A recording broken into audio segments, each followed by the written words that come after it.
The three mages cleaned as I prepared dinner for them. I also worked on a separate meal for Xina using my dungeon harvest. Neither meal was complicated, as I put my mediocre cooking skills to use. For Rena, Flora, and Livia, it was rice with diced smoked ham and a cheese sauce. For Xina, it was a thin sliced fire bear roast in a thick gravy made from fat, butter, and flour. I burned my one attempt at a loaf of bread. The thermal stone worked by adjusting a vent to regulate the hot air in the oven, but it didn't have any markings. I needed to experiment more to get it to the correct temperature and make my own marks on the device. When the sun set, the mage students were again filthy from a hard afternoon's work. Sunset marked the end of their punishment for the day. I served the three mages massive portions. Rena complimented me, smiling. "You prepared us a nice meal." "Thank you." Personally, I doubted the food was better than what the mage college offered since they serviced first citizens. They had been working hard on the cleaning, and I hadn't had time to check on their progress. "How far did you get in the cleaning?" I asked as I sampled a small bowl of slightly overcooked plain white rice. Flora groaned. "It is going to take us a week at this rate, but it is worth it if you cook this much food for us." Her expression shifted from annoyance to a smile. "I am looking forward to learning from Chancellor Xina," Livia said, as she spooned more of the rice and diced ham onto her plate. "Where did the last serving go?"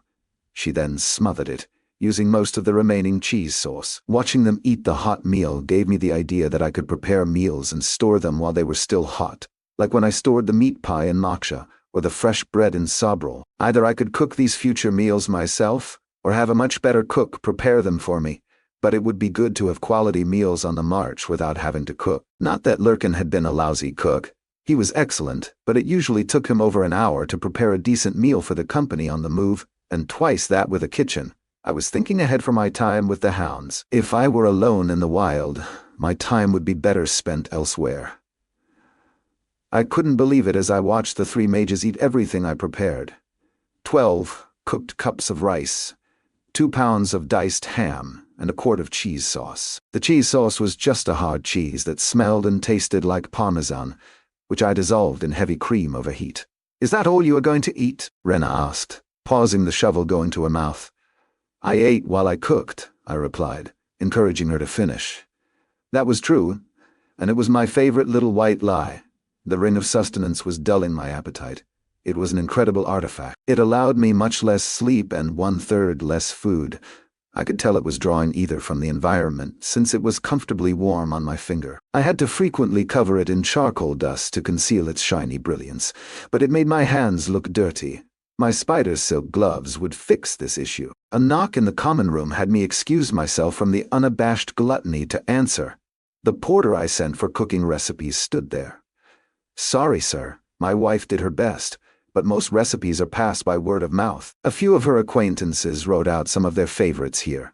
He produced a folio with 24 sheets. He also had 3 slightly stained books. I read the titles: Recipes of the Bhutan Caliphate, Traditional Orc Dishes, 100 Regional Breads from Across the Continent Cooking with Orok. 50 recipes a baron would enjoy. Thank you for your effort. I took the books and loose sheets. Another thought occurred to me. "Can you find out if there is someone in the city familiar with roasting kava beans?" "Kava beans?" he replied, confused. "They are found far to the south and need to be prepared specially fermenting and roasting, I think." I had checked in my dreamscape, and I didn't have the knowledge from Earth to draw on. "I will do my best, Legionnaire," the porter said with a nod. He looked pleased as he left, since I hadn't asked for any of the coins back, even with his meager findings. I tried to recall if I had ever seen a recipe book on Earth to put into the dreamscape. I thought the answer was no, but the dreamscape would confirm that. I might have searched for a few recipes online when trying to impress a date, but that was about it. I returned with my recipe collection to find Xina seated expectantly at the head of the table. I retrieved the pot of sliced beef and thick gravy from the kitchen, and she didn't look impressed. The other mages had gone quiet now that Xina had appeared. I was guessing she had some teleportation magic that was allowing her to sneak into her bedroom suite, because she most certainly didn't enter through the common room. She tried the meat and chewed it for a while. "It's a bit tough. Maybe cook it on low for a few hours next time." She continued eating and didn't comment again. I could tell she wasn't enjoying the food itself, but the extra benefits of the dungeon harvest. Between bites, she conversed with everyone at the table. I just came from a meeting with the other 3 chancellors. She looked pointedly at Flora and Livia. There will be training runs for the mage aspirants in 2 weeks.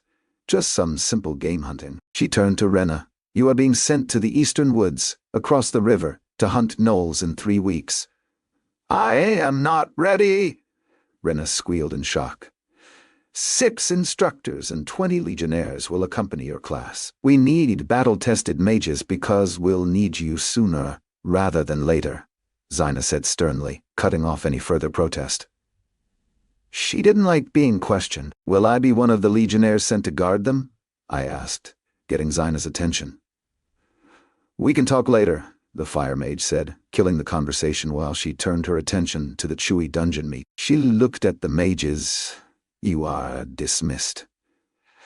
At breakfast tomorrow, drop your tray of food on First Citizen Lucia while walking to your seat. I will be there to discipline you. Although Zaina was expressionless, I couldn't help but smirk. She was helping them be assigned to work here while getting some revenge on one of their apparent antagonists. And me? Rena asked eagerly. You can accidentally attack me in class with Flame Spear, Zaina said evenly. Rena's eyes widened, and she whined. I haven't finished learning these spell forms yet. Xena arched an eyebrow. Then you better finish learning them tonight. Go. The 3 mage students scurried away like scolded children. I think Zaina was a big softy underneath and was helping them the best she could. So, what is the big secret? I asked as we heard the door close. Xena relaxed in her chair. She turned over her thoughts. There are some things they are better off not hearing and spreading rumors about. It is thought the Caliphate orcs are planning to land and press for the ruins of Atlantium. We don't know where yet, but we are guessing they are waiting to see if we discover anything useful before launching an invasion. We have already detected their more powerful clerics scrying around Masha. She sighed. The Ezenhem elves have claimed the Amatalhos Isle, and we cannot challenge them to retake it, and also protect the ruins. They are waiting for us to discover something valuable before landing in the Empire. The Barteradians are not waiting and are skirmishing with our forces. This is making both of us weaker for the elves and orcs. Well, what does that mean for us? And for me, training with the hounds. I inquired while processing. The wheels of war turn slowly, but once the momentum builds, it becomes unstoppable, Zaina said, tapping her fingernail in cadence on the empty plate. The ruins under the swamp cover 30 square miles and are almost half a mile deep, so it will be some time before we find anything useful. From the last report, they have stopped excavating in favor of building defenses for the coming conflict. Will you be on the front lines? My question stemmed from selfishness. If she were, it meant I would have to go too, unless I had already been assigned to the hounds. No? No. The chancellors of the Mage College are responsible for defending the city and the Imperial Palace, Zaina said heavily, feeling the pain of responsibility. I wondered, if this suite is for the War College Chancellor, why was it empty for so long? Zaina replied curtly.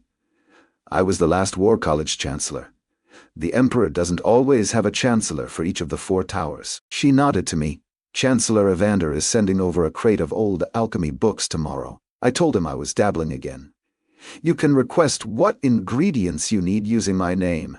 As a chancellor, I have a budget that I rarely use, Zaina stated dismissively. I suggest you focus on the simple poisons for your future with the hounds. I nodded a thank you. What about the mage aspirants and Rena? Will they be safe on the hunt you mentioned? I asked. For some reason, I had this innate drive to protect the women. Zaina winced like she had been struck. You will not like this, but Antonia has plans for mage aspirant Livia. She needs a healer for one of her plans. And preferably a healer no one will miss. I considered her words and asked, will she not survive Antonia's plan? Zaina looked apologetic. If I was cynical, then I could guess she was manipulating me by telling me enough truth to win my trust. I couldn't give you a truthful answer. The mission is not within our borders, and may not even occur with everything else happening. I would not be a sacrificial pawn in Antonia's quest to replace the Emperor. I just nodded, playing along, but I would keep the young mage aspirants out of harm's way if I could. And what of the gnolls? Will Rena be safe? The gnolls themselves will not be overly dangerous, 20 at most. I am supervising the gnoll hunt. You will be able to keep an eye on Rena, as each mage will have a personal legionnaire protector. She gave me a knowing look. Rena has enemies among the other new mages. You might have your hands full, as they will be more dangerous than the gnolls. I thought Rena was promised to the Emperor's son. Why is she being targeted like this? I asked, puzzled. That is exactly why she is being targeted. Jealousy, positioning for favors, and general dislike of a commoner passing them in status, Xena replied heatedly. She turned the conversation. Seeing I was becoming agitated, I talked to Master Mage Giannis about essence consumption. My distaste for Tellian politics faded with the possibility of learning a shortcut to utilizing all the essences I had collected. What did he tell you? I asked a bit too eagerly. Xena had caught me in an emotional swing. She smiled slightly. You can consume one of each type, physical, mental, and magic affinity essence in a day. The downside is that the essences draw on your body reserves to catalyze the essence. This means the essences will likely be less effective if used together. That's why consuming only one essence each day is suggested, giving your body time to recover. Xena waited as I processed the information before explaining further. Your body's ability to process an essence is like this cup. She placed a small teacup from the table in front of her. A minor essence is like this pitcher of water. She took a pitcher and filled it to the brim with another. When you consume an essence, she poured the pitcher quickly into the cup, with most of the water spilling over the table. You are unable to catch most of it, and much of the energy disappears. With a quick spell, the water steamed and vanished, leaving just the full glass. So pouring 3 pitchers into a single glass is a waste. And to answer your next question, major essences and apex essences are just pure, refined water, but will also overflow. So all I need is a bigger glass then, I directed the conversation. Xena laughed musically. There are convergence spells that can give you a bigger glass, but I am sorry to disappoint you, as they must be utilized as a spell form. The essences are filtered through your body, and you need at least 40 affinity to imprint them. I don't think there are 5 mages in the Empire with an affinity that high, and they all choose a different spell form for drawing ether from ley lines and the environment more effectively. That is unfortunate, I said, acting mollified. I already had that spell form but was not going to reveal it. Xena nodded conciliatorily. Be aware you cannot consume the same essence repeatedly. You will start to experience diminishing returns in time. How many essences before that happens? It varies from person to person, and each attribute differs for everyone, she said uncertainly. The information was extremely valuable. My spell form was obviously a significant advantage, and I couldn't understand why mages would choose the siphoning ether from ley lines instead of extracting the most from essences. Maybe essences were rarer. Perhaps my super high affinity made the spell form manyfold more valuable. I was anxious to experiment. I stood and started clearing dishes, nodding in thanks, and asked one last question for the evening. How are you getting back into the suite without using the tower stairs? Xena smiled. An artifact tied to the suite that allows me to return here from anywhere in the Mage College. All the chancellors have one keyed to their own tower. Well, she had just told me she could appear at any time. Another step in building trust with me. An hour later, I was locked in my small room holding 2 minor essences. Holding the 2 essences, I realized I was now a guard, cook, maid, dishwasher, and babysitter. On the bright side, I was relatively safe and had privacy most of the day. Some legionnaires might find it demeaning, but I felt more like Alfred. I was ready to experiment with 2 minor essences in my grasp, the dexterity and earth essence. I had no minor essence for a mental attribute, but I saw this as an opportunity to experiment with these 2 minor attributes. Starting small had its advantages. It would allow me to gauge if I could effectively harness both essences simultaneously. If successful, I would attempt 2 major essences next. I crossed both legs under me on the bed and concentrated on my ether core and my slightly burning ether channels.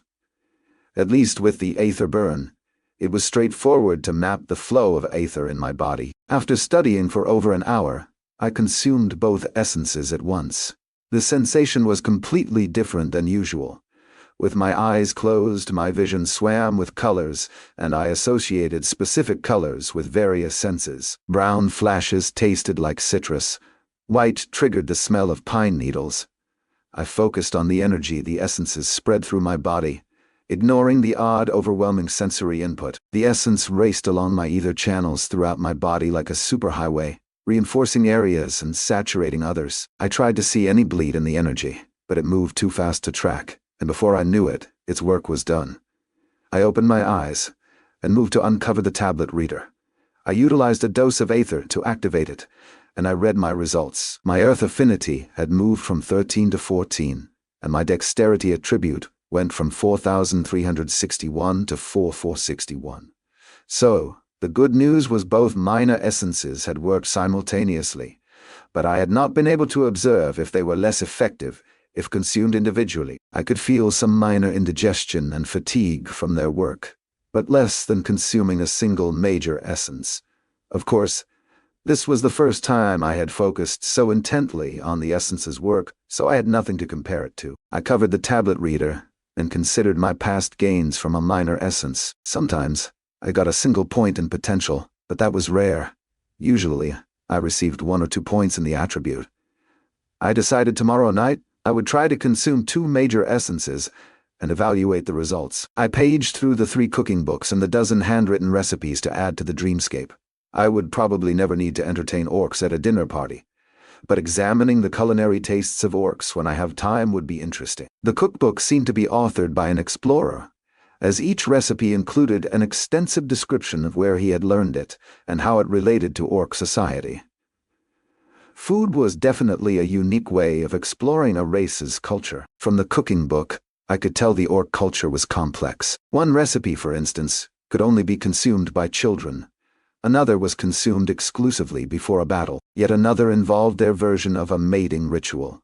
Both the male and female consumed it, and the winner of a wrestling match following the meal was then considered the dominant partner in their union. A cold, quick shower later, and I was in the dreamscape.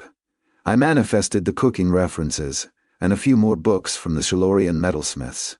Once I had copied all these books, I would look to get rid of them and clean up my dimensional space.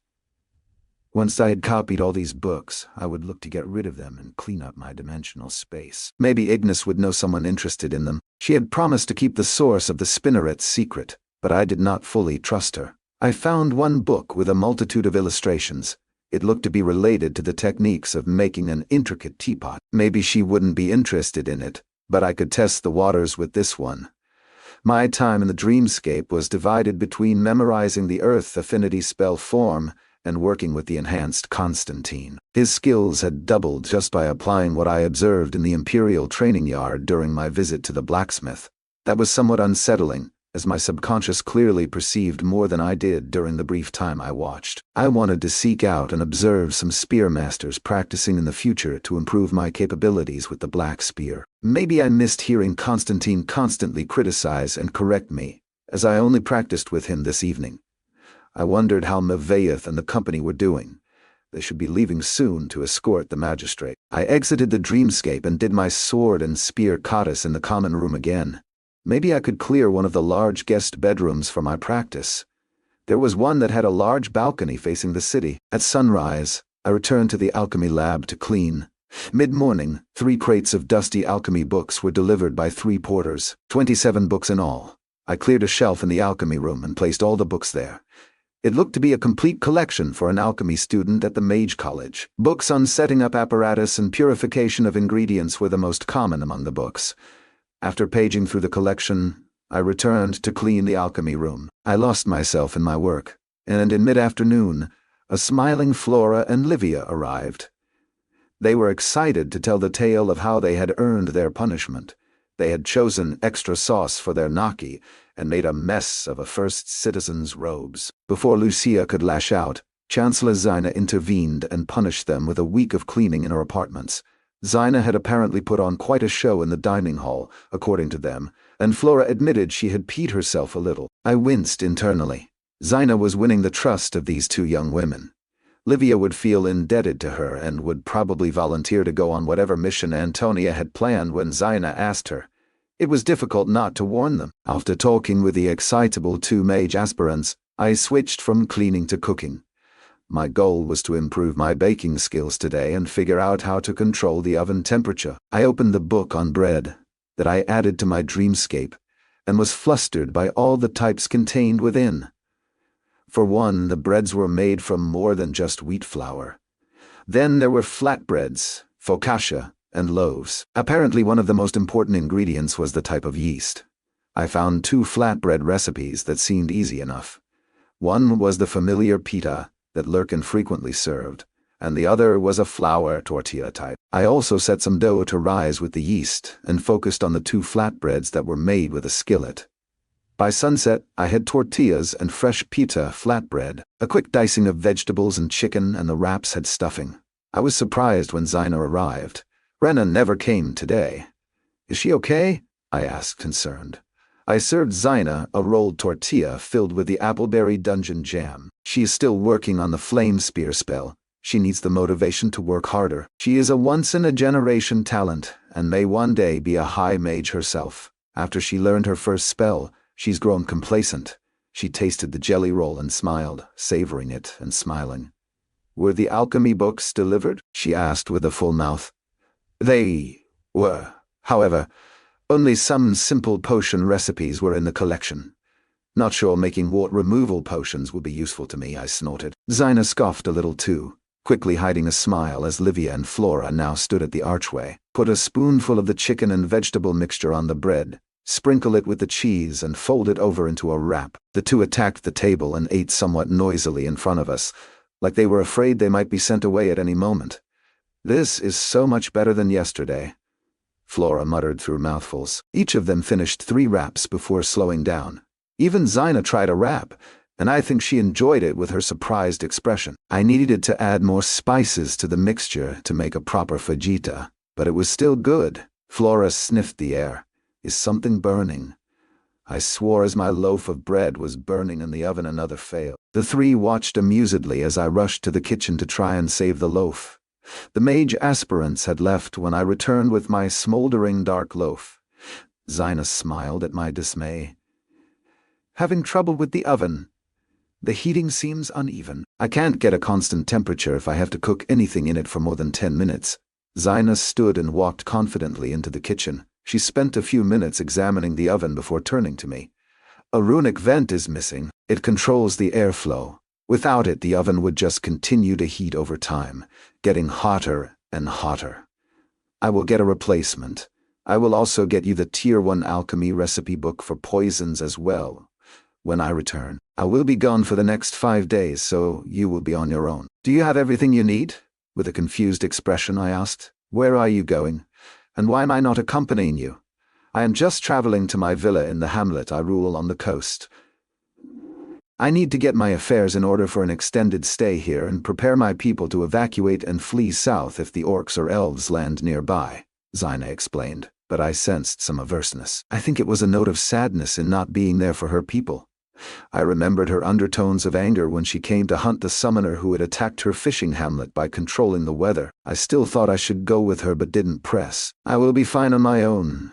Can I clear out the south guest room to use as a training room?" I asked.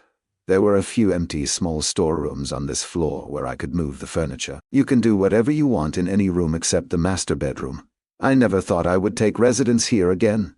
For me, it was always just a place to sleep." I could tell there was more history Zina was not telling me. She didn't look ready to open up further, so I just nodded as she withdrew to bathe. Later in the evening, I had 2 major essences in my hand, earth and dexterity. From what I understood, it was a large step up from a minor essence, as major essences were 10 times as effective. I retreated into my meditative focus and consumed the essences together. The rush this time was more intense, and I think I could feel the difference in purity as the essences worked through me. I had to ignore the dizzying array of colors, smells, scents, and tingles. Again, they had worked so fast that it was hard to track, but I was certain I had not metabolized everything this time. The question was whether this was a normal overflow, or if I had lost some of my potential gains. Moments later, I stood over the tablet reader as my stomach did flips, and I chased some floaters in my vision with my eyes to steady myself. My recovery from metabolizing the essences took longer than normal, but I gripped the reader anyway. My dexterity attribute had improved from 4,461 to 4,662. And the earth affinity had gone from 14 to 16. Both were normal gains if I took a major essence alone.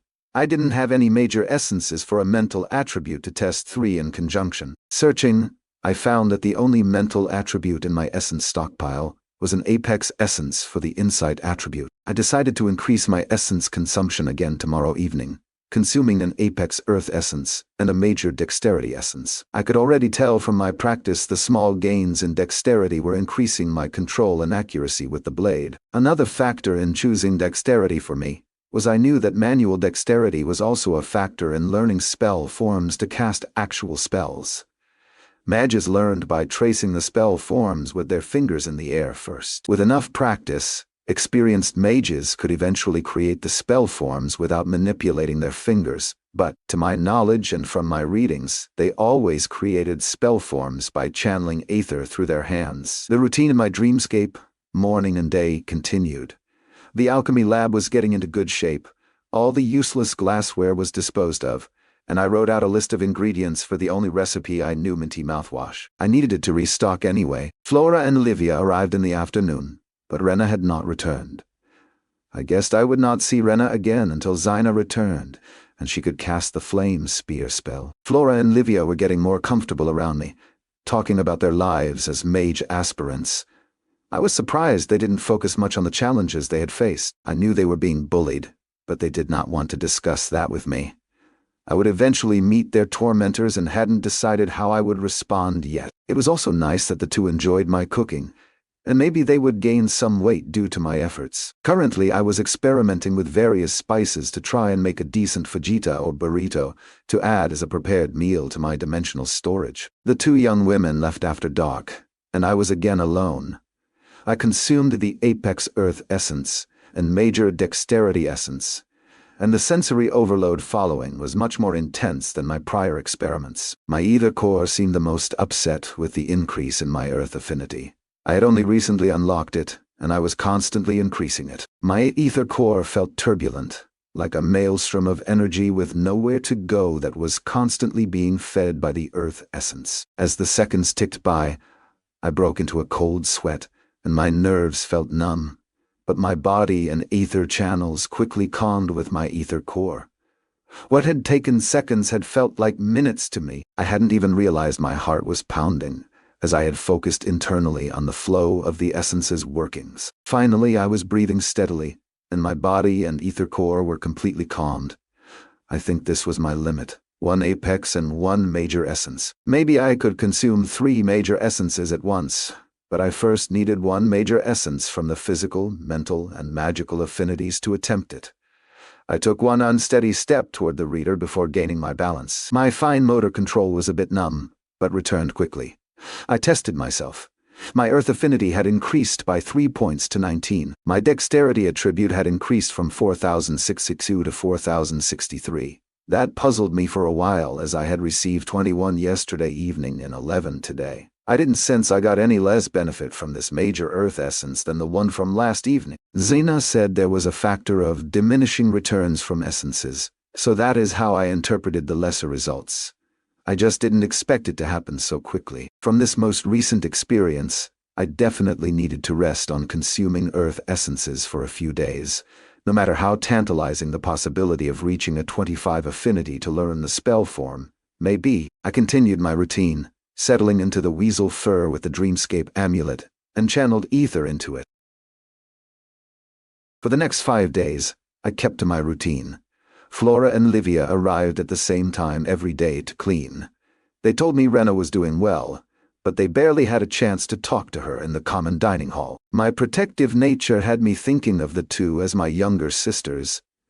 As they ate the meal I prepared for them, it was nice to listen to them talk about their days. It added some daily normalcy to being trapped in the tower. I even got them to submit a requisition for the ingredients I needed to make the mouthwash. When it arrived, I stored everything in my dimensional space to retain its freshness. My cooking skills slowly improved, and I managed to make a decent burrito with fried beans, rice, seasoned meat, corn, and a simple salsa made with onions, tomatoes, and chili peppers. I would alternate the meat between beef and chicken. I used the dungeon bear meat as an experiment, and marinating the meat first worked well. I believe I was beginning to understand why Zaina savored the dungeon harvest so much. I practiced with my air shield in the morning, and from my experience metabolizing the essences, I could feel the aether flowing from my stomach like a very weak essence. I started to make extra burritos, grilling them briefly after wrapping them in large wax leaves, and then sending them to my dimensional space for consumption later. Over the 5 evenings, I consumed 5 major dexterity essences, an apex essence of insight, 3 major essences for aether tolerance, and 1 apex essence for the illusion affinity. Even with the ring of sustenance, my appetite increased with so many essences. My illusion affinity increased from 3 to 7. My aether tolerance increased from 4,251 to 4,1856. I thought the latter increase also reduced my discomfort from the aether burn, but that could be a placebo effect. I saw diminishing returns from the dexterity essences but still received a sizable improvement.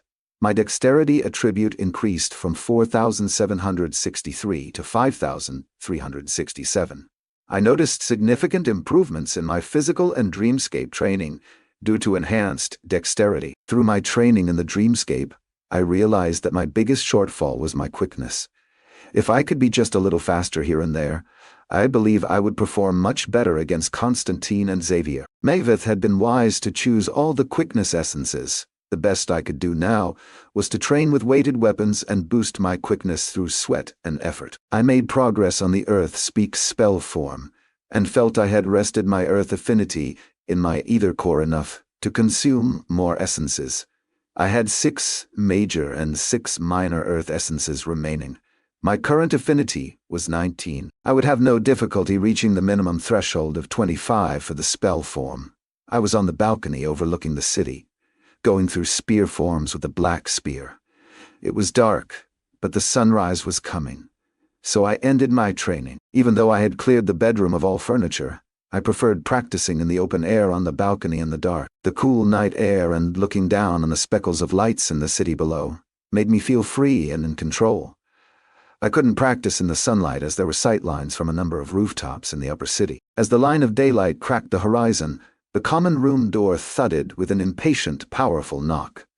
It was much too early for Flora and Livia, so I answered the door cautiously. I swapped the spear for the black blade and opened the door to the stairs. I was bare-chested when I opened the door and was shocked to see the gray-haired Ignis, the master smith, standing there. She looked a little surprised at me, looked down at the blade tip resting on the ground, and then back at me. "If you are not going to use the sword on me, move aside."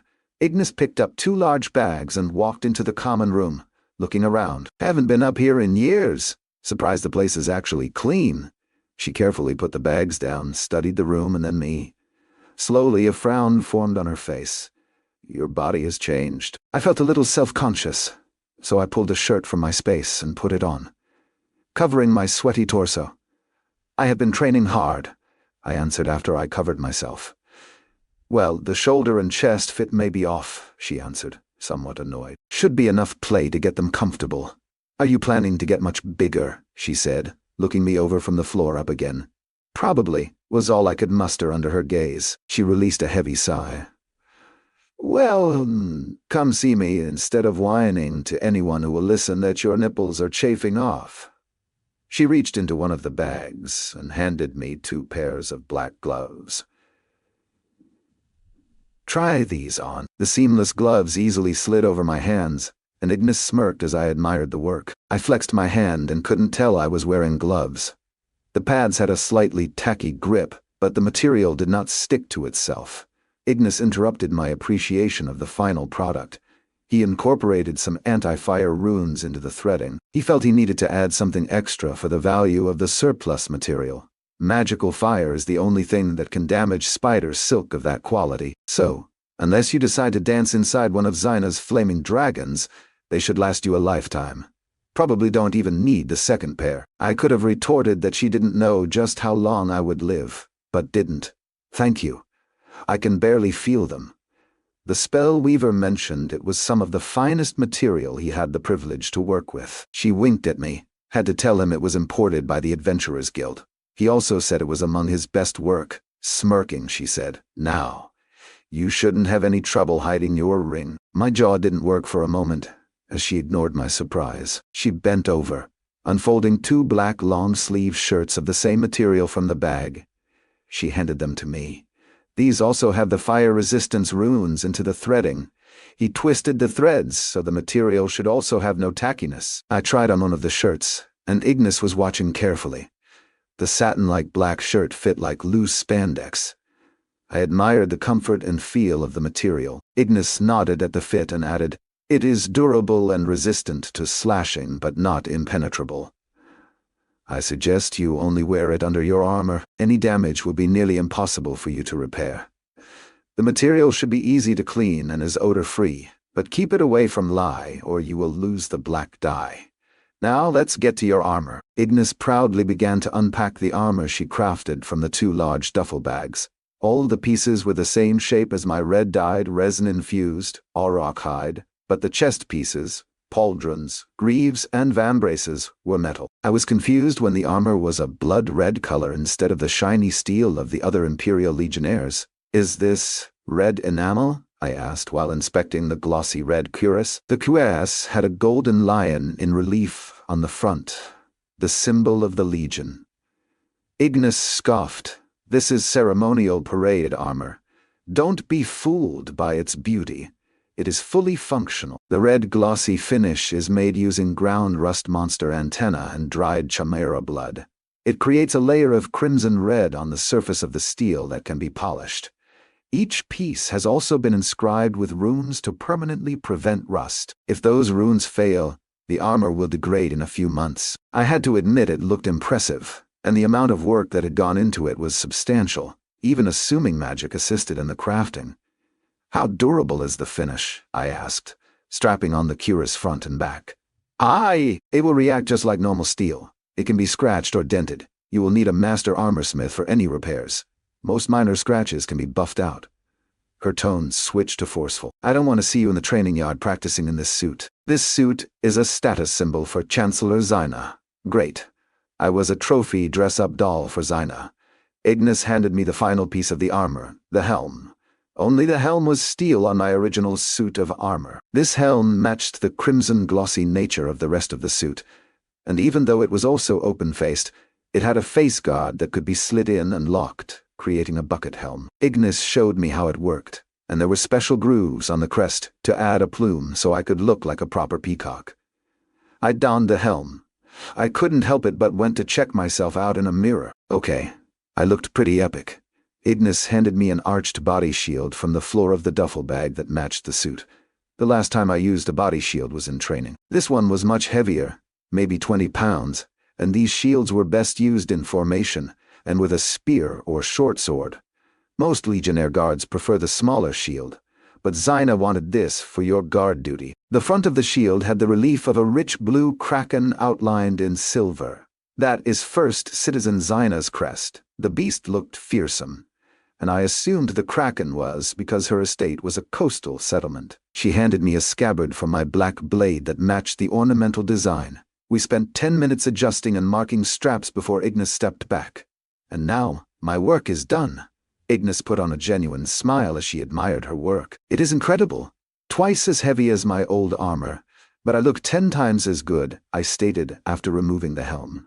"Is the armor cooler? I feel a bit cold inside of it." "Just a small side effect of the rust prevention runes. You will be thankful for it standing guard under the sun midsummer." She started to pack up after placing the beeswax mixture on the table to polish the armor. I took the opportunity to pull the book on metalsmithing, a teapot from my dimensional space, and placed it on the table. "Would this be useful to you?" Ignis's aged face wrinkled in distaste when she recognized the writing. "It's in Elvish."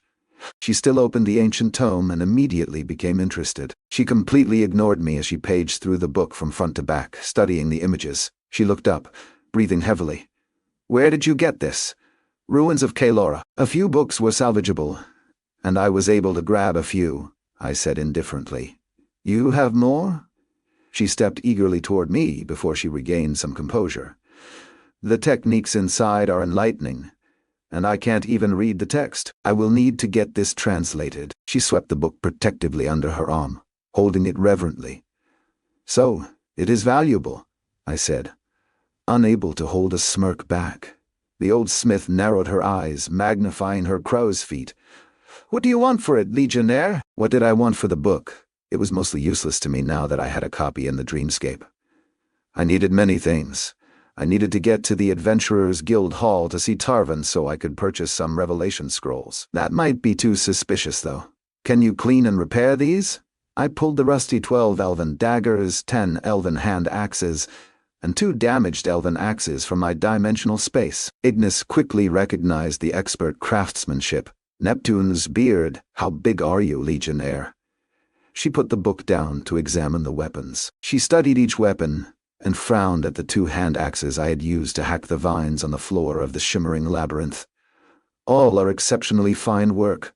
She looked at me differently this time. Still, I will admit, cleaning and honing the edges on these blades would not be fair compensation for this book. She placed her hand protectively on it like I might steal it at any moment. I also want sheaths for them all. A swordsman's shield for my parade armor. And I could use a replacement short sword with a sheath as well. The last was to gain a sheath for the mage's bane spider blade. I might need to carry it in the future. The quality of the short sword will be up to you to establish for fair compensation. Ignis looked at the assortment of weapons and the book as she contemplated. And I will keep its origin to myself. That was a point I was going to bring up, so I just nodded gratefully. You indicated you have other tomes? She asked, almost pleadingly. It is something we can discuss at another time, I said, as I began removing the armor. Ignis regretfully could tell I was not going to reveal more to her today, and she carefully collected the weapons before leaving. I was worried I was showing too much, but I had the opportunity to get my dimensional space in order while I had some time. I was hoping Zaina's relationship with Ignis would prove the craftswoman a silent ally. I carefully stored the armor in my small room next to my borrowed Orohide armor. I returned to the alchemy lab to prepare my first attempt at alchemy. It was getting close to noon when the doors in the common room flung open. The thud of the doors opening hard into the wall had me pull the mage bane blade to my hand. Had Ignis betrayed me so quickly? What in Pluto's abyss? A familiar voice rang from the other room. The bastard is living in luxury while we have to sleep on hard bunks. I bet he is drinking wine and eating ambrosia every night. Maveith's deep voice reverberated through the suites, responding to Matteo's announcement. I am sure the mage is keeping Eric very busy. Benito's voice answered, I bet she is. She was pretty well shaped for a mage. She's probably working him really hard. Constantine's harsh voice cut through the rabble. If High Mage Zaina is in these apartments and heard you say that she would roast you alive, Benito, and I wouldn't move to stop her. Maybe I would even encourage her. The entire place was suddenly deathly silent, and the men from my company listened for movement. I returned the mage baneblade quietly and moved silently through the connecting rooms. I emerged from the kitchen to the common room to see 6 men from the company on alert for the dangerous fire high mage. Constantine was hiding a smirk at the unease of the other men. I smiled at the group. She is not here. They all exhaled and relieved, and tension left their bodies. What brings you by today? I asked, smiling at my companions. Maveith spoke for the group. We came to say goodbye. We leave in the morning. Constantine said he could get us into the mage college. I looked over the group of Matteo, Maveith, Benito, Constantine, Blaze, and Lurkin. Well, it is lunchtime. Come on in, and I will whip you up something. Lurkin volunteered to help, and we moved into the kitchen. And the men grabbed stools, making lots of noise with their scraping armor, banter, and scuffing boots. I didn't realize how quiet it had been away from the company. I kind of missed the bustle. Lurkin helped me make the burritos, while Matteo grabbed one of the many casks of ale from the larder at my direction. He came back confused. How many people live here? There is enough food for 2 companies in there. I was grinding the dried spices with a mortar and pestle to season the meat. Just me. The Chancellor is rarely here. Why is it so cold in there? He gestured at the room while prepping the cask to fill mugs. I didn't feel in the mood to explain the heat sink, so I just said, "Magic." Matteo grunted in acceptance and was already passing around mugs. It took a while to get the first burrito finished, even though I had the tortillas already made. After a week in the city, I learned the company was finally well rested. Matteo managed to snag the first burrito and talked while he ate. Our new porter is a dullard, Eric. He holds his spear backward and farts in his sleep like a bullfrog, Lurkin commented as he worked on wrapping the next burrito. So do you. But at least it keeps the goblins away in the woods. Matteo looked shocked at the accusation, but eventually just shrugged, not denying it, and took another bite. I noted the refried beans in the wrap would be sure to wake the company tonight. Maveith, seeing it was going to be a while before the food got to him, took a loaf of cheese and herb bread and slathered butter on it. He started chewing. "What is this, Eric?" "It is marvelous. It's a recipe from one of the porter's wives. It is some type of holiday bread, I think. It is supposed to be coated in a special herb cream cheese and not butter." I hadn't had a chance to try all the loose recipes, but this was one of them. I agreed the cheese bread was quite good, with 2 types of soft cheeses inside and a crusty caramelized cheese on the outside. It was still a pain to bake, as I had to manually adjust the oven for the hour of baking to avoid burning it. And now Maveith just consumed the entire loaf-all. My labor was undone in less than a minute. Constantine had been surprisingly quiet, just observing us contentedly. It was clear he had brought them here as a favor to me, even if he wouldn't admit it. As the burritos were passed out, he took one and made a surprisingly happy face while tasting it. It didn't take him long to finish it. He muttered something about me not being a bad cook, but I couldn't make it out clearly through everyone talking. The conversation turned to Masha and the rumors of the growing shadow of the larger war. They were unaware of the Bhutan Caliphate orcs massing a fleet, and I didn't tell them as it would ruin the afternoon. They did know about the Ezenham elves, which was common knowledge, and there was a growing outcry to reclaim the Amatalhos Isle. The doors to the common room opened loudly, and the company went silent at the intrusion. Flora's voice rang through the apartments. "Eric, can you not work us hard today? We can just soak in the tub later to get clean." The pronouncement was made worse as she was taking off her robes on entering the kitchen. Livia a step behind. The color drained from Flora's face on seeing the 5 legionnaires in armor and the massive Goliath. Her eyes were focused up on Maveith, as it was probably the first Goliath she had seen. "At least one this close," Lurkin mumbled. "Thought you said you were alone, and here we felt sorry for you and thought you needed some companionship." Matteo tripped over himself to introduce himself first, Matteo Evander. He bowed awkwardly. "They are just mage aspirants here to be disciplined." I interrupted the group's confusion and inappropriate conclusions. Only Matteo had made a fool of himself, and the 2 young mages were just 16. Of course, that was a reasonable age for marriage in the Empire. Both mages had started to fill out with their gluttonous appetites and were no longer bone-thin. Maybe I would have considered them attractive if I hadn't thought of them as younger sisters who needed my protection. Now they needed my protection from my friends. Maveith's deep voice echoed, somewhat accusatory, causing Livia and Flora to jump. "You have to discipline them, Eric." Before more speculation could be made, I ended it. "They are mages of the college. They got in trouble and come up here to clean every day. I usually cook them something for their efforts." Some doubtful looks appeared, and the 2 young women looked lost and mute under the gaze of 7 men, clearly intimidated. I ordered them to get to work. The walls in the west guest room still need scrubbing. The pair hurried off, glad to escape the uncomfortable scrutiny. Constantine stood, "Finish your ales and head back to the Legion Hall. We stank up Eric's kitchen enough." He spoke softly next, so only I could hear. "When you join the hounds, always be aware of your surroundings, and don't embarrass me." He turned smoothly and walked out first. I said goodbye to the others as they rushed to finish their drinks, some getting a quick second. Maveith was last and engulfed me in a quick hug. "Remember you promised to come with me to Stone Mountain Island," he said gruffly.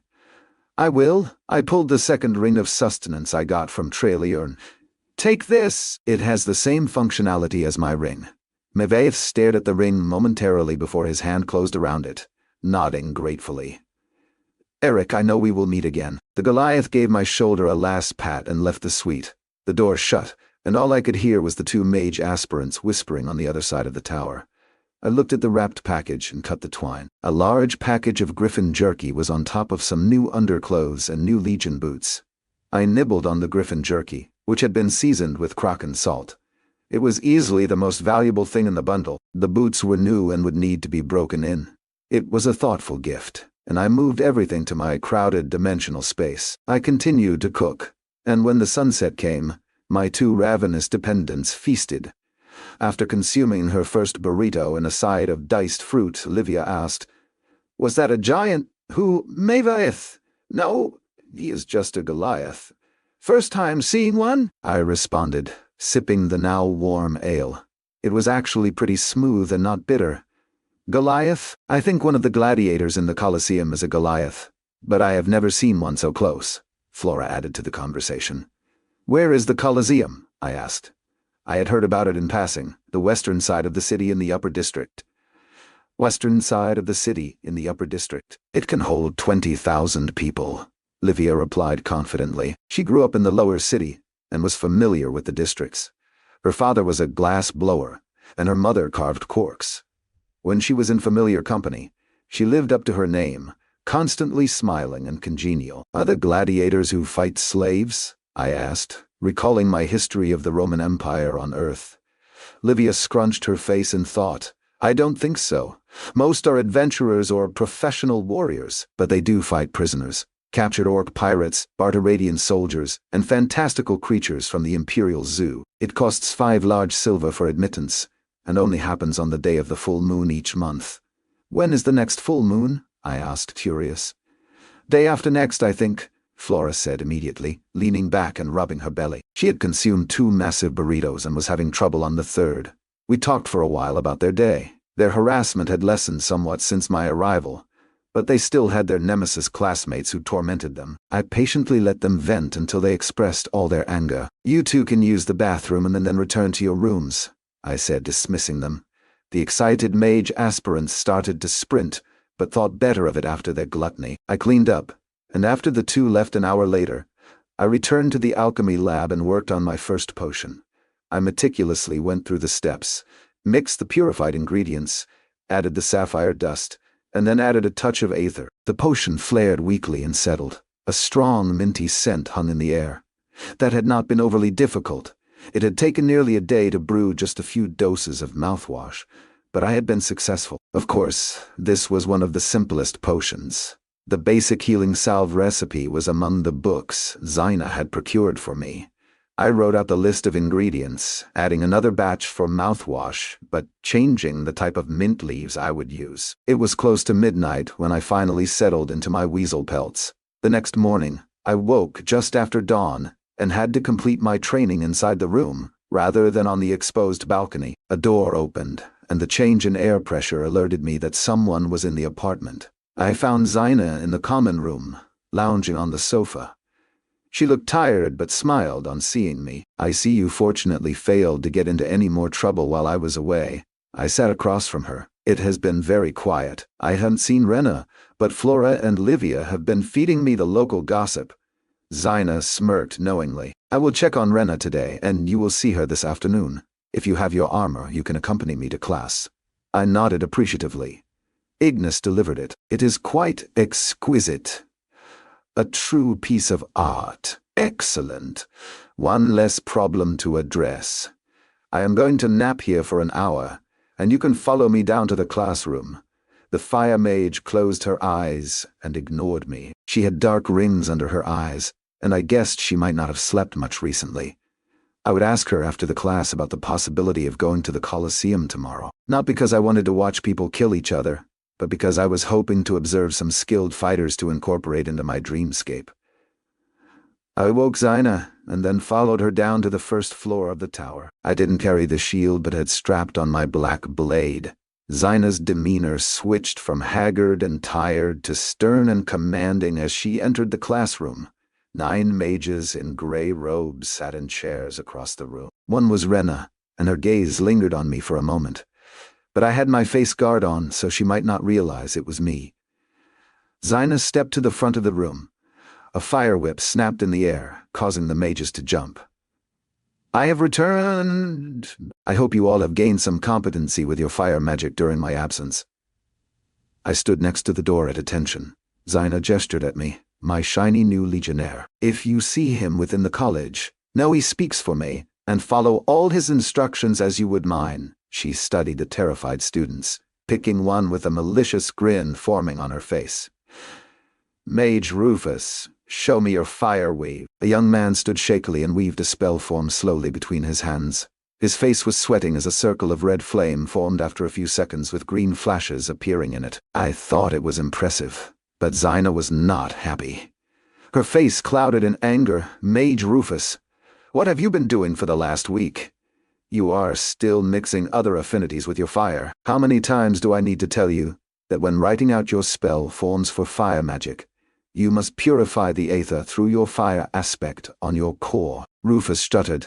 I can't control. He will do better. It is so much smaller threading a needle. The fire whip cracked again, cutting him off. You will not practice your water magic again until you can show me pure fire magic. Rufus looked ready to object, but wisely closed his mouth and nodded, falling relieved into his chair. Zaina gave her a barely imperceptible nod of encouragement. Mage Rena, hopefully, you can restore my faith in this class's potential. Show me your flaming spear. Rena stood, her face focused as she formed the spell forms between her hands. It was slow but much faster than Rufus. An arrow-sized line of fire zipped from the spell form directly at Zaina. Zaina's either shield flared as the arrow harmlessly splashed against it. The Chancellor's eyes narrowed, her orbs became flames, and she licked her lips. All the students recoiled at the expected retaliation. Not only was that attack weak, but you also formed the spell form much too slowly. In battle you would have a dozen arrows in you by the time you cast it. You need more focus. You need more focus. Maybe oiling every piece of furniture in my apartments will help you clear your mind. My apartments after the midday meal for the next week. Her voice dripped with venom. Most of the other gray-robed mages snickered at Rena. I thought Zaina's acting was a little over the top. Rena was having trouble hiding her smile, happy at the punishment. The rest of the class proceeded for the next 3 hours. After High Mage Zaina had assessed each student's progress, she began actually teaching, albeit with condescension and a harsh tone. The only thing I really understood from the whole lesson was that spell forms for fire spells needed a high purity of fire ether. The higher the fire affinity, the more powerful the spell form woven with fire affinity ether. When the lunch bell rang, the gray-robed mages couldn't move fast enough to leave the classroom. I climbed the stairs back to the apartments, Zaina grumbling the entire time about how most of those mages would be dead in their first real battle. So, now that people have seen me in my armor, am I free to walk the college grounds? The fire mage considered before responding. Yes, after my other class tomorrow morning. Can I go to the Colosseum tomorrow? My question had Zaina pause on the steps to look at me. Are there games tomorrow? Figures the Emperor would continue hosting them while the Empire is balancing on the tip of a needle. Keep them entertained, and they shall be too distracted to worry. She assessed me with an studying stare. Why do you wish to attend? Just curiosity, and mostly to study the gladiators and monsters fighting. Zaina nodded and continued up the stairs. Antonia has a box we can use. We can go together. It has been a while since I attended. I cooked Zaina's lunch, and she left to perform her chancellor duties. A few hours after lunch, Rena, Flora, and Livia arrived.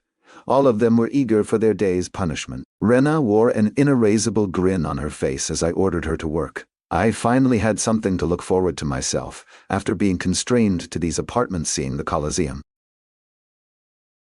Rena was tasked with oiling the furniture and decided to work in the kitchen while I prepped dinner. The oil had a lovely beeswax, lemon, and oil scent. She was being overtly obvious about her interest in talking with me after I had not seen her for almost a week. She asked about my food preparation and offered to help. I deflected her help and kept her on task, but we talked about her progress with her spells, classmates, and what rumors had reached the students regarding the war with the Barteradians. I learned a lot about Rena, and her views of the world had definitely broadened since she joined Castile's company for the Bullet and Griffin hunt. I believe she displayed a proper level of cynicism of the Empire while we talked. She was still promised to one of the Emperor's sons, but the Empire needed powerful combat mages at the moment. No one had even mentioned her impending marriage to her in months. I think every wood surface in the kitchen got at least 3 coats of oil that afternoon. At sunset, Flora and Livia came to the kitchen, and I served them all a new recipe I had tried. The food was one of the loose recipes in the folio. The noodles came out a bit chewy, and the tomato-based sauce was a little watery, but no one complained. Flora asked anxiously as she ate my attempt at spicy meatballs and spaghetti. "Are you coming with us on our hunt?" "I believe so." "I believe so. Do you know what you will be hunting yet?" I asked as I tried making another batch of noodles using a different, finer flour. Flora shrugged. "We were told we would be going to the farms west of the capital. A half day in a covered cart. Some signs of lesser green goblins were spotted, large foxes getting after chickens, wolves taking down sheep, and some large rats getting into the grain stores." I nodded while kneading the dough. With the food shortage in the Empire, that grain was probably highly precious. "Are you coming with me to hunt gnolls?" Rena said while slurping up some noodles and unknowingly splattering the sauce on her robes. "Yes, I believe Chancellor Zyna is going to assign me as your legionnaire bodyguard." Rena's face instantly lit up, and she couldn't hide her smile, her cheeks and chin speckled with sauce. I fought back a laugh. "She said I should talk to you about your enemies so that I would be aware of whom I should be watching. Were there any in the class with you today?" Rena beamed happily, then her brow furrowed. "I think she means First Citizen Mage Cassius and his twin sister Ona. Both are just water mages and were not in class today. They also have a number of henchmen who do their bidding. And Cassius has a malicious legionnaire bodyguard too." She bit her lip worriedly as she talked. "Well, let me know who they are when we travel to the eastern forests. Chancellor Zyna and other mage instructors will be with us, so I don't think there will be any issues," I reassured her. Zyna took this moment to walk into the kitchen. I wondered how long she had been listening. Her eyes traveled over the group, a look of disappointment on her face. "Clean your faces and show some decorum while eating." The young women grabbed the gray napkins to wipe their faces hastily. "If you 3 have filled your bellies, you can leave." The 2 young mage aspirants, still anxious in Zyna's presence, left immediately. Rena lingered for a moment but eventually departed without saying anything. I retrieved Zyna's dinner. I had finally used the intestine casings Maveith had prepared in the dungeon to make some bear sausage. I boiled them in beer and then grilled them. I thought it was a failure as it was overspiced, too lean and dry. Zyna didn't seem to mind and quickly devoured the 3 thick links I placed before her. When finished, she put a thick book on the table. I peeked at the title, Poisons and Powders for the Tier 1 Alchemist. Zyna sipped some wine and commented on the book. "There are some useful things in there. How to purify myconid spores, blindness powder, sneezing powder, flash powder, smoke powder, and others. There are a few different ingredient combinations for each potential effect. Thank you. I will take a look in my free time tomorrow," I said, wiping my hand and paging through the book. Zyna took my gratitude with a nod. "You won't have time tomorrow. After the morning class we will head to the Colosseum to see the games, as you requested. Antonia is not in the city, so we will not see her, but I may need to entertain others in Antonia's box. You will wear your armor and carry your body shield. You will stand in the back of the box but still have a good view of the arena sands." "What is the class tomorrow?" I inquired. "Basic spellcraft for mage aspirants. Your 2 lost sheep are not in it. They are promising mages but not in the top class. The class is for those that are close to forming their first true spell," Zyna informed me while dabbing her mouth with a cloth and holding in a burp.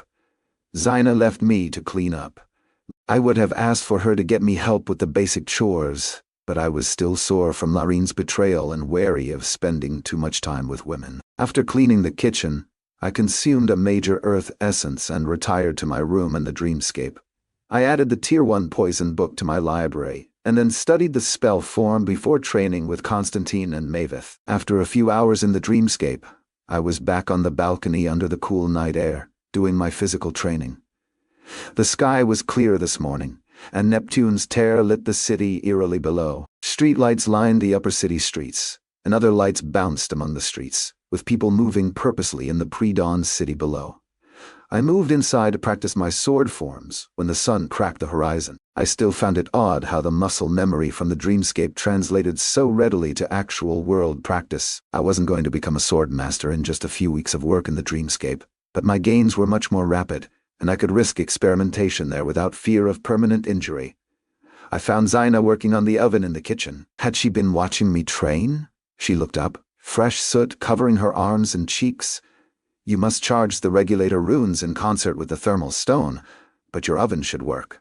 I hope this will help you improve your cooking skills. I took note that she didn't criticize my efforts to date. We will leave in an hour for class. Zena left me in the kitchen after appreciatively taking in my sweaty, naked torso. After she left, it didn't take long to figure out the oven. The new runic device had 4 temperature settings. I suited up in my parade armor, and while I waited on Zaina, I studied the alchemist's book on poisons. It was not as impressive as it sounded.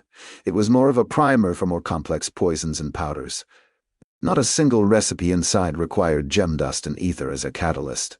All the recipes were about purifying and mixing ingredients. The myconid spores seemed to be one of the primary ingredients for this type of alchemy. All the powders used the spores as a medium for delivery. I first learned of the spores from Constantine, as a means to obscure your scent from animals and beasts. It only took a tiny amount of the purified powder to block the smell receptors in the nose completely. Don't forget your shield, Zaina stated, smirking when exiting her room. She was dressed in more formal robes with golden embroidery. I grunted as I was not too fond of the large body shield with the kraken house symbol. It was cumbersome and designed to be used in formation, and I think the only reason she had it made was so her house crest could be easily identified when I escorted her. At least it could be easily rested on the floor when I was standing guard. I led our 2-person procession, and Zaina directed me from behind to across the courtyard to another tower. The classroom was full of tables with nervous, white-robed mage aspirants fidgeting in their seats. They all looked so young and innocent, like Flora and Livia. I positioned myself at the door, getting uncomfortable glances from the students. Zaina began the class, which was very basic.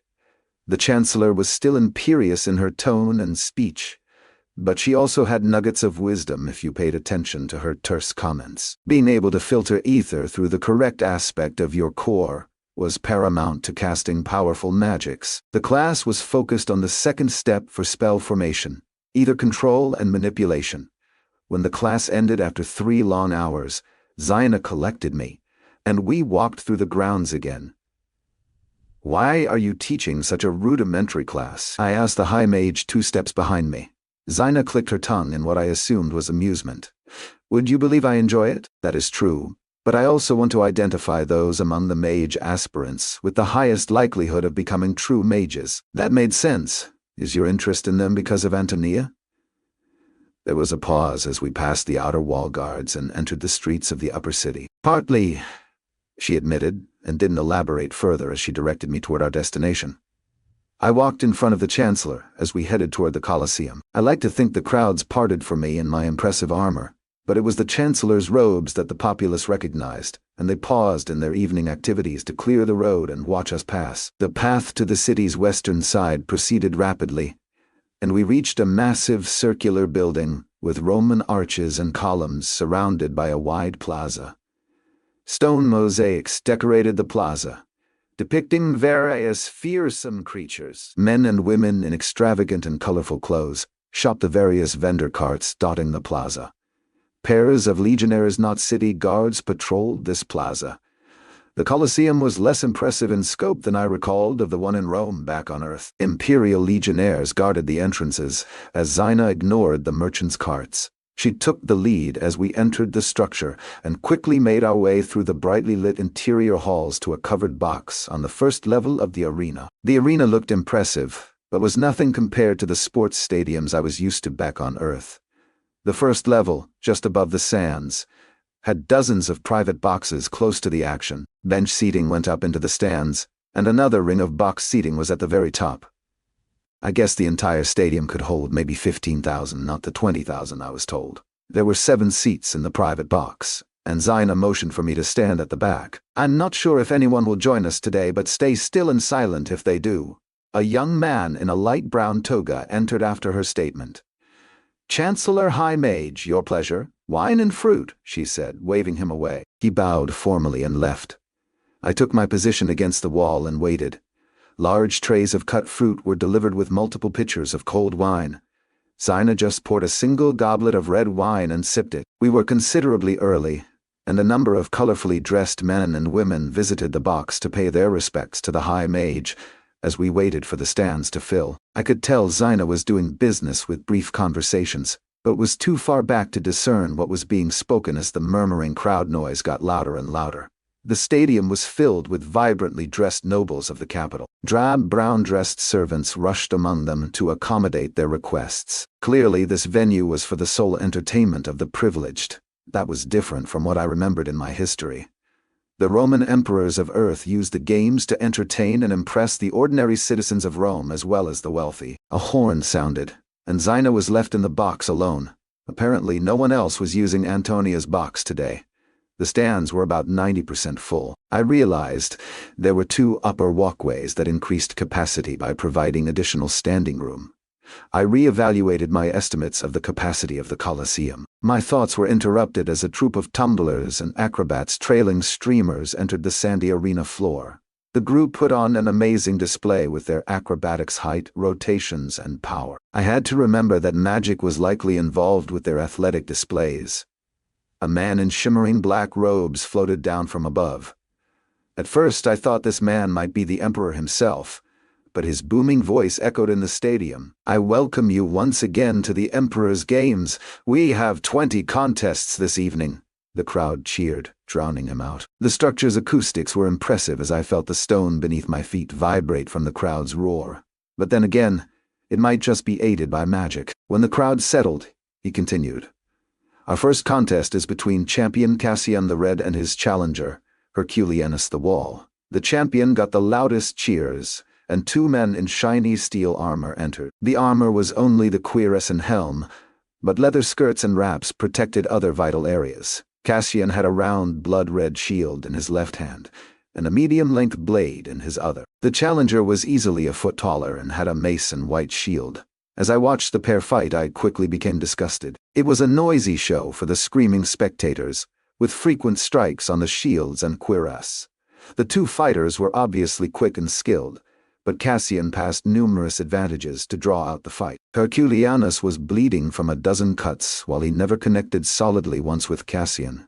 The fight finally ended when Herculianus had slowed too much from blood loss and conceded. Cassian removed his helmet in victory, his black hair matted with sweat. The smile on his middle-aged face was fabricated as he turned slowly and waved to his fans. I was certain the champion could defeat me easily in true combat, as he had held back and fought down to his opponent's level to give a good show. I stepped forward, seeing an opportunity. I whispered to Xina through the crowd noise, "Can someone hire the gladiators for private lessons?" Xina turned, a smirk on her face. "You wish to become a gladiator now?" "Just a better warrior," I stated flatly. After fighting for my life so many times, I was kind of disgusted with this entertainment spectacle. "I will inquire." Xina turned back to watch the combat. 4 more pairs of gladiators fought in the sands, and I became less and less impressed with the spectacle and skill displayed. The 6th match of the afternoon was 8 Barteradian soldiers, 4 humans, 3 elves, and a dwarf. Their armor had dried blood, but none of them displayed any injuries. One of the humans was clearly in charge as he organized the group. The gladiators who had won the first 5 contests reappeared in the arena to oppose the prisoners of war. What happened next was not a fight, but a slaughter. The common Barteradian soldiers were clearly outclassed, and the gladiators were trying to cause as much pain and bloodshed as possible. The crowd was enjoying the unbalanced contest. One gladiator made a small error and got tackled by an elf and momentarily restrained. The dwarf scrambled and drove his blade under the chin of the felled gladiator, up and into his brain. There would be no healing the gladiator from that injury. The dwarf was beheaded by Cassian a heartbeat later, to the satisfaction of the roaring crowd. After the floor of the arena was cleared, the next display was more gore. 3 unarmed brown goblins were released while a beast tamer and his monstrous black cat hunted them around the arena. Without weapons, the goblins had no chance as the sizable cat clawed and tore their bodies apart one by one. The next 3 fights of the day were honor duels between first citizens. The announcer spent minutes explaining the duel and what was at stake for the victor and loser. The combatants had some skill, but when a serious injury occurred, a healing mage rushed out to treat it, ending the fight. Usually, this occurred with boos from the bloodthirsty crowd. There was a pause in the combat as 3 mages entered the arena and proceeded to cast large illusions of various creatures. A hydra 40 feet tall with 9 independent necks whipping about was the most impressive illusion and got the most awes and appreciation from the crowd. I hoped I had never encountered such a beast personally. With the intermission finished, 4 large, bare-chested, gray-skinned humanoids were marched out onto the sands, with their wrists shackled. I recognized the race from my dreamscape. Orcs. These orcs had elaborate black, red, and white tattoos across their upper bodies and faces. I recognized the intertwining lines immediately for what they were: spell forms. While the announcer was detailing these pirates' crimes, I asked Zaina, "Are those spell forms?" "Yes. This is the highlight of the evening. I doubt those warriors are pirates, as they are proclaiming. The orc shamans grind up essences and embed spell forms in the flesh of their elite warriors. Those orcs are elite warriors of the Caliphate, stronger, faster, and more durable in battle than common orcs. The only drawback to the method is how rapidly the tattoos draw aether to maintain their spell forms." Xena studied the 4 orcs, who looked disdainfully up at the crowd. "I am guessing they have already been drained of their ether and cannot activate their spell forms," Xena said as she assessed the situation below. The opponents of the orcs were 4 men in Imperial Legion armor. The orcs held their hands to the crowd to show they were shackled and couldn't fight. It didn't take much to figure out that this fight was to show how superior the legionnaires were to the elite orc warriors of the Bhutan Caliphate. The orcs were given impressively large blades and wooden shields, but no armor. When the stage was set, their restraints fell from their wrists into the sand. One of the orcs roared in concert with the crowd and charged. The skilled Imperial Legionnaires worked in pairs while the 4 orcs fought independently. I could tell the orcs had the strength advantage as their strikes stumbled the Legionnaires, but their insistence on not working together quickly worked against them as the first of their number was hamstrung and limping. At least I was getting the opportunity to witness real life and death combat between skilled opponents on both sides. The Legionnaires were not trying to draw out the fight for the crowd, but were fighting to finish the orcs as quickly as possible. The crippled orc was soon killed with a thrust through its eye. The death of their companion enraged the other 3, and one suddenly moved much faster than before. Unfortunately, as Xena had noted, the orc didn't have a lot of ether to sustain his physical enhancement from the tattoo. The legionnaire he closed with blocked the flurry of attacks expertly and slashed his throat when he slowed after a few heartbeats. He didn't die quick, gurgling and foaming blood as he tried to take his killer with him to Pluto's gates. But when enough blood drained, he slowly slumped to the sands, with the crowd responding with loud approval. The remaining 2 orcs finally decided to work together, getting back-to-back against the 4 uninjured legionnaires. It was too late, and the fight ended 10 minutes after the orcs sustained many injuries. One thing I was sure of was these elite orcs of the Caliphate were dangerous. By my estimation, the Imperial Legionnaires I had just watched were master swordsmen and veterans. They would have lost if the 4 orc warriors had worked together, had armor, and had access to their aether. Even now, I could tell the intense 20-minute fight had exhausted them. "Have you seen enough?"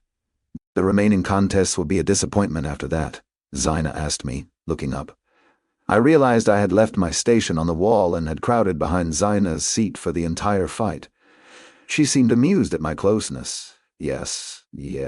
"Thank you for taking me," I replied as I watched the cleanup crew come out for the bodies. We soon returned through the crowds back to the Mage College. As I prepared for a few hours in the dreamscape, I dwelled on the orcs in the Colosseum. They were impressive physical beings, taller than an average Tellian by nearly a head and broader of the shoulder by half again. The entire event was to reassure the people of Telha that the Legionnaires were superior to the elite orc warriors. From the brief enhancement, I knew the tattoo spell forms would make them formidable opponents. And in one-on-one combat, I was confident the average Legionnaire would be at a disadvantage. I entered the dreamscape and studied the book on alchemy, poisons, and powders.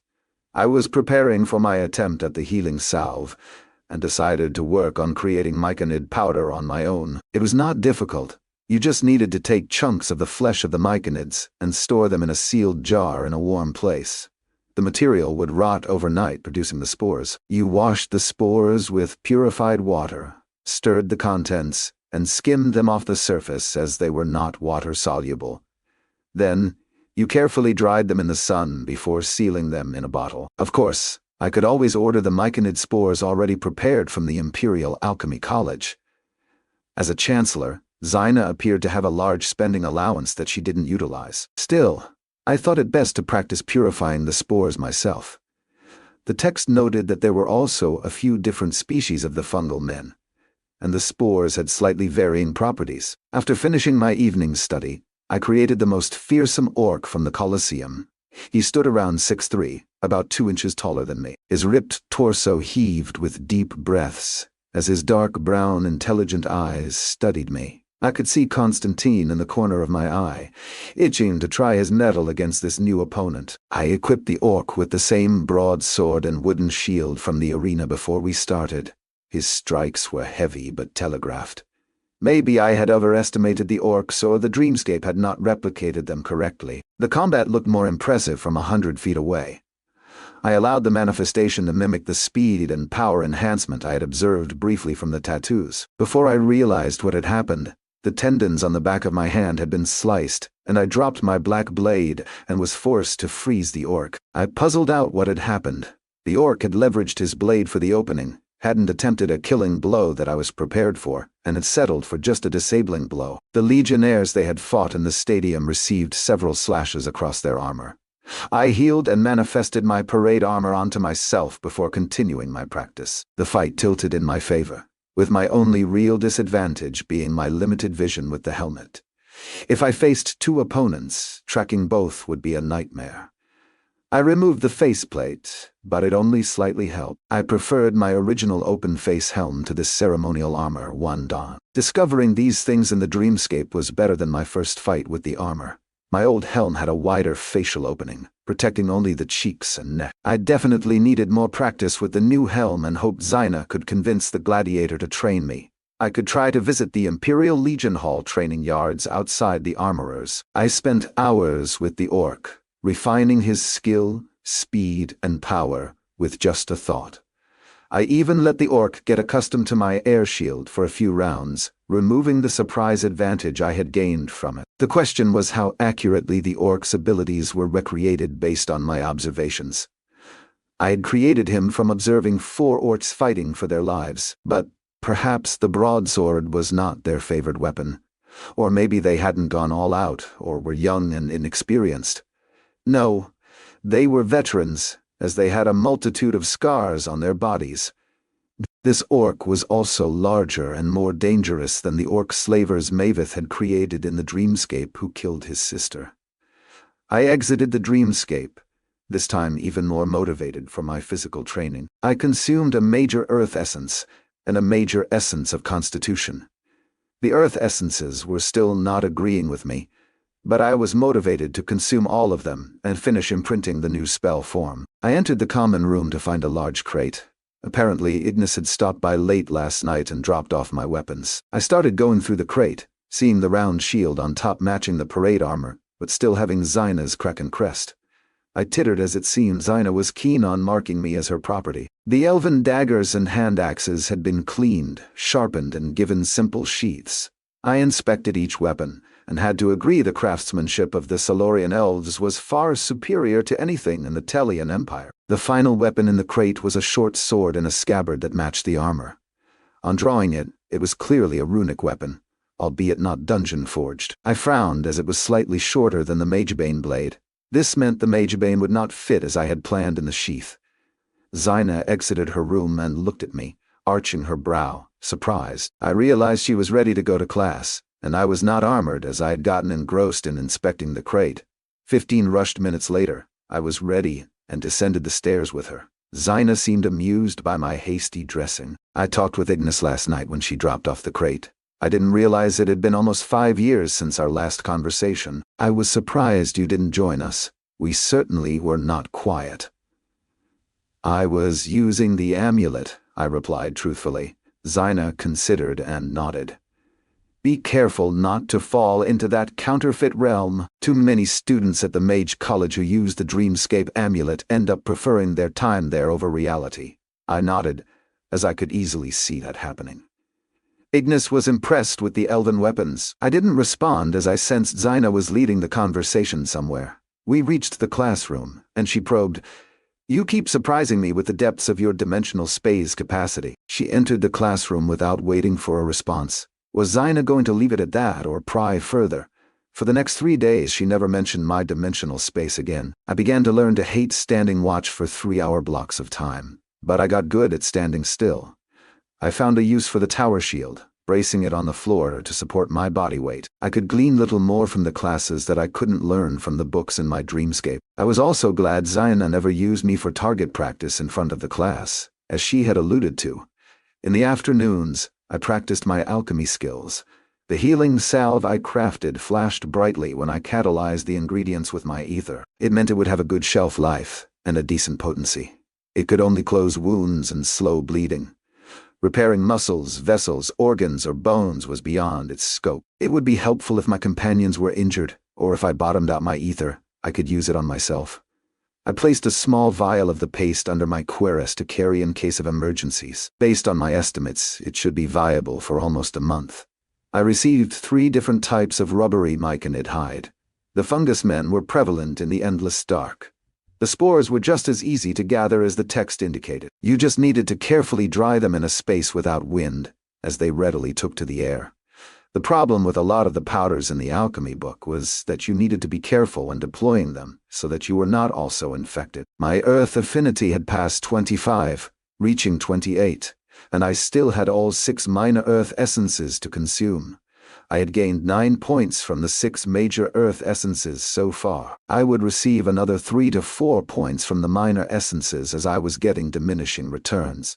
I knew that eventually, only Apex earth essences would elevate my affinity. I had also consumed my last major constitution essence, a major strength essence, and 3 minor coordination essences.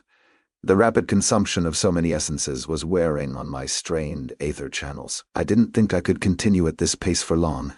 Even though my body was successfully metabolizing them, I was feeling exhausted. Maybe I just needed to focus on the lesser essences for a time. Also, my stockpile was not infinite and was rapidly dwindling. As the combat field trip drew closer, the mage aspirants, Flora and Livia, became increasingly anxious each evening. Their nerves affected their appetites, which had started to diminish. After finishing their cleaning, I cooked dinner while Zaina spent time in the common room mentoring Rena, Livia, and Flora with their magic. Zaina had mentioned to me in private that Flora was the only one of the 2 mage aspirants who had a chance of creating a proper spell form. Although Livia had a strong ether shaping attribute, she lacked the manual dexterity in her hands to trace the spell forms in the air rapidly. You could trace it without using your hands, but that took a lot more skill. The morning finally arrived when the mage aspirants would be transported to the western villages to hunt minor nuisances. Thankfully, I was permitted to wear my old legionnaire armor along with the helm. As I reported, 19 Imperial legionnaires in their shiny armor stood in the stable yards. They gave me disdainful looks for my lesser armor, but no one spoke up. I carried the smaller round shield adorned with Zaina's crest, which is probably why they bit their tongues. A stout legionnaire approached me. Zaina's sentinel? He didn't wait for me to reply and asked, "Can you ride?" "Yes, legionnaire," I replied respectfully. "Gather a horse from the stable hands. We ride to meet the carriages in an hour." He turned and left me to organize the others who had been assigned to this duty. The young stable hands led me to the mounts I could choose from. Most of the mounts in these stables were owned or already assigned. Looking at my choices, I missed Ginger and wondered how she was doing. Maybe I could pay for a message sending to one of the stable boys and find out. I carefully inspected my options using what I learned from Lucien. I selected a massive dark gray stallion for his size and temperament. Of course, the horses here didn't have a name, so I gave him one. Typhoon. I quickly realized why Typhoon had been available. He was easily distracted by everything. Other horses, grass, talking, animals. I was constantly working to keep his attention focused on where we were going. I was given orders to ride at the rear of the procession when we reached 5 covered wagons. Zaina was riding next to the teamster in the first wagon. Each covered wagon had 6 mage aspirants, a teamster for the horses, and 1 mage instructor from the college. I guessed each group would have 1 mage and 4 legionnaires to guard the young mage aspirants during their hunt. The mages were expected to fight only with their spell forms, as none could cast true spells. This whole experience reminded me of when our training legion was sent to hunt brown goblins. The carts rolled evenly on the paved roads as we left the capital. After 5 hours, we turned off the primary road, and the roads began to get rougher and were just packed earth. The wagons began to bounce some, but had some springs connecting the axles to cushion the trip. I was certain many of the pampered mage aspirants were unfamiliar with this rough travel by the unhappy looks on their faces. Flora and Livia were up in the first wagon with Chancellor Zyna. Other than a passing smile from the two when their wagon passed, I did not see them again until we pulled into a sprawling village about 25 miles from the capital. The mood in the village was somber as the locals watched us arrive. It was obviously not the first time this procession had arrived in their village. A few legionnaires in worn Imperial Legion armor lingered near a large wooden structure that was a tiny local legion hall. The battered mage aspirants left the wagons, rubbing their bottoms and walking unsteadily from the trip. Xena scanned the group of 31 young mages, the other instructors standing behind her. The legionnaires and I remained mounted in a large circle around them. Zyna addressed the mage aspirants. "Welcome to the village of Crestview. They will be hosting you tonight, and at first light, your mage instructors will take you to hunt. Each instructor was selected for their spells to locate targets for you. Each of your groups has at least 1 mage aspirant with a healing spell form, and 2 with offensive spell forms." The young mages looked at the others who had been traveling in their wagons, realization forming on their faces. Zyna continued. "The others in your group have utility spells. Your job is to work together and bring down the local predators harassing the outlying farms." Another mage instructor stepped forward, taking over the speech. I could tell this graying man inspired the same level of fear that Zyna did.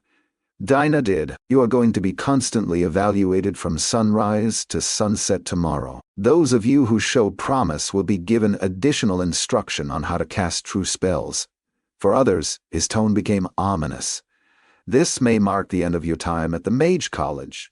Nervous whispers rose among the young potential mages. From Zyna, I understood that the warning was empty.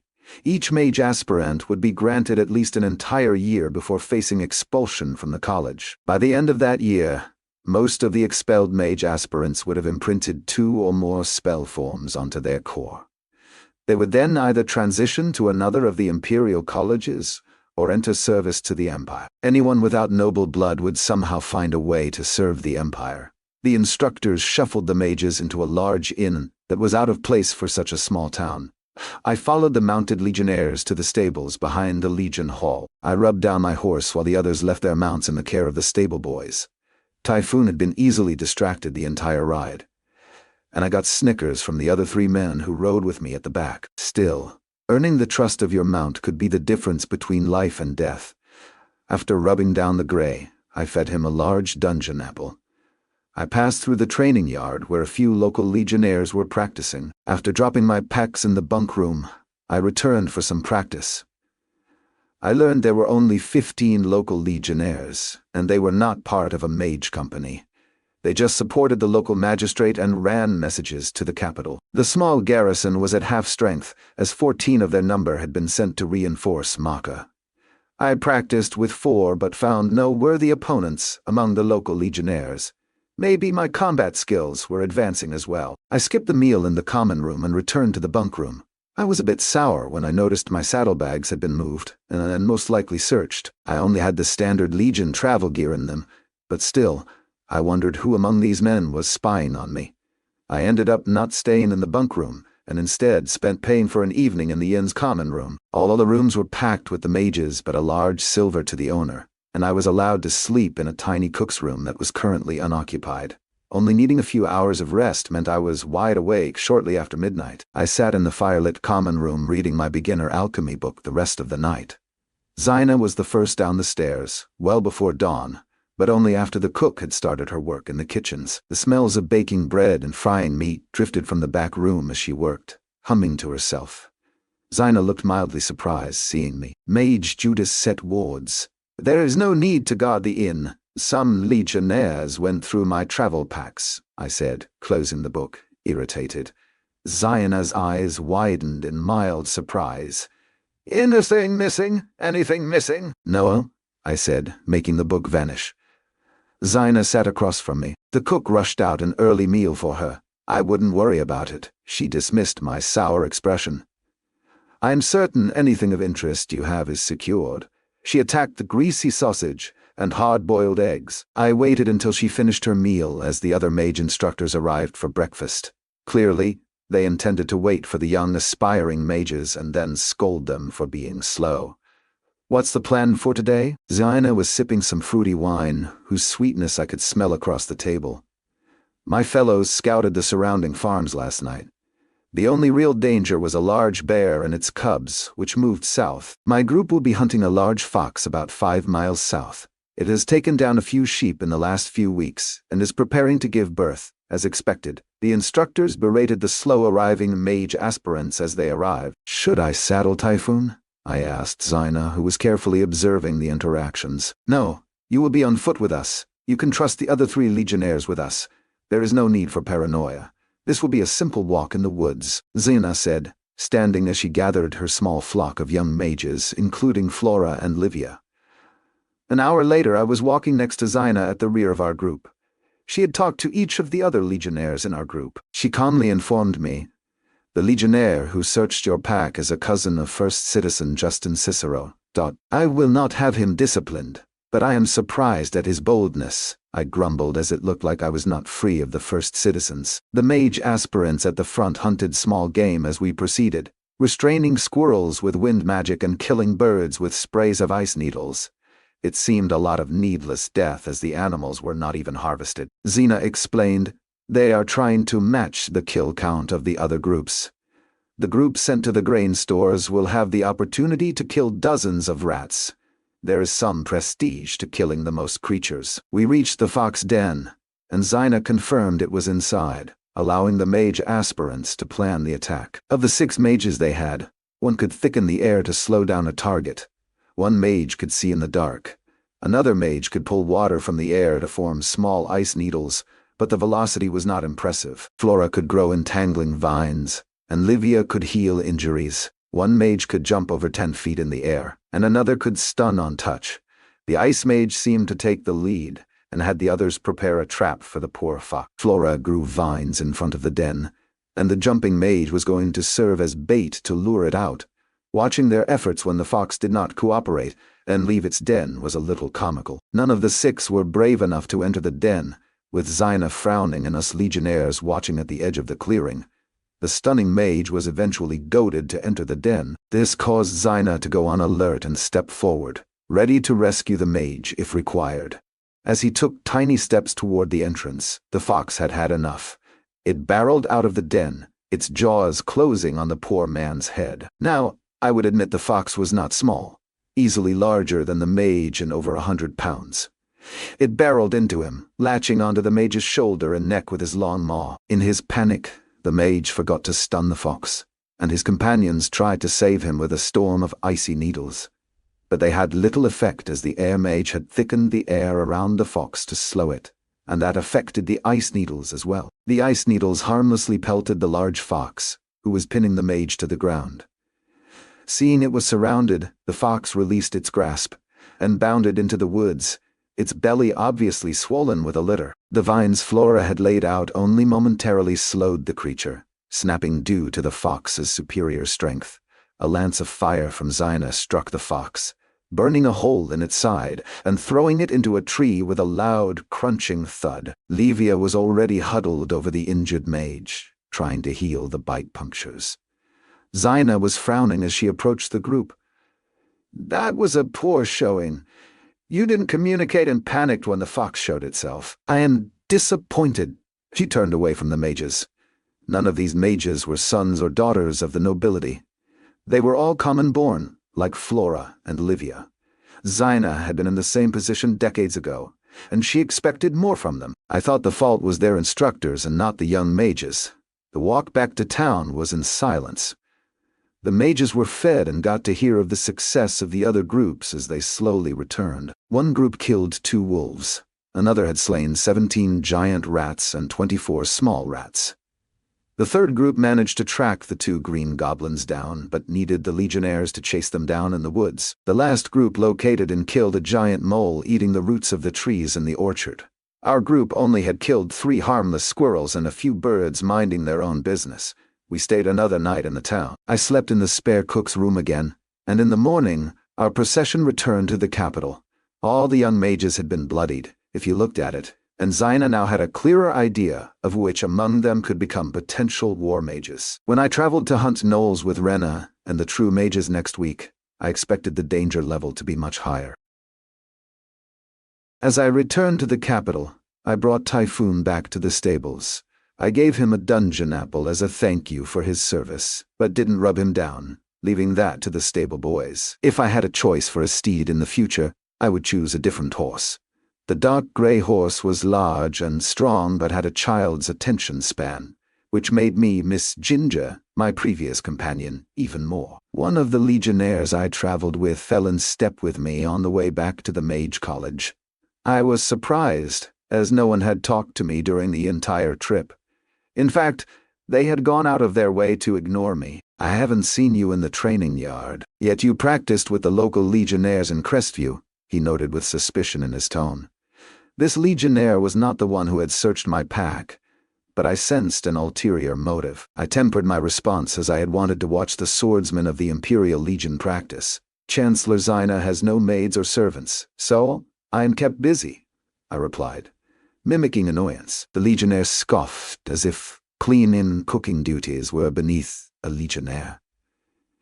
If you want to test yourself against the best swordsman in the Legion, come to the Imperial Legion Hall at first light. The best of us practice for 2 hours before heading to our posts. With the invitation given, he peeled off from my side and headed toward the gates to the Imperial grounds. I considered the offer and assumed they must have watched me practice in Crestview and were impressed by my skill.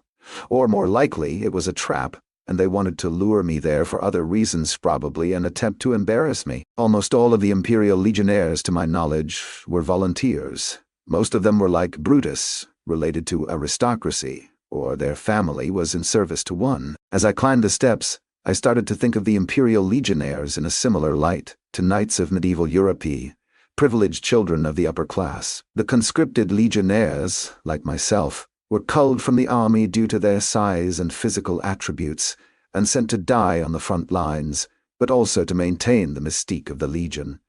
Maybe I was too cynical. Xena was in the common room reading, her hair wet from a bath. She looked up at me, closing her book, and asked, "How do you think your 2 favorites did in the hunt?"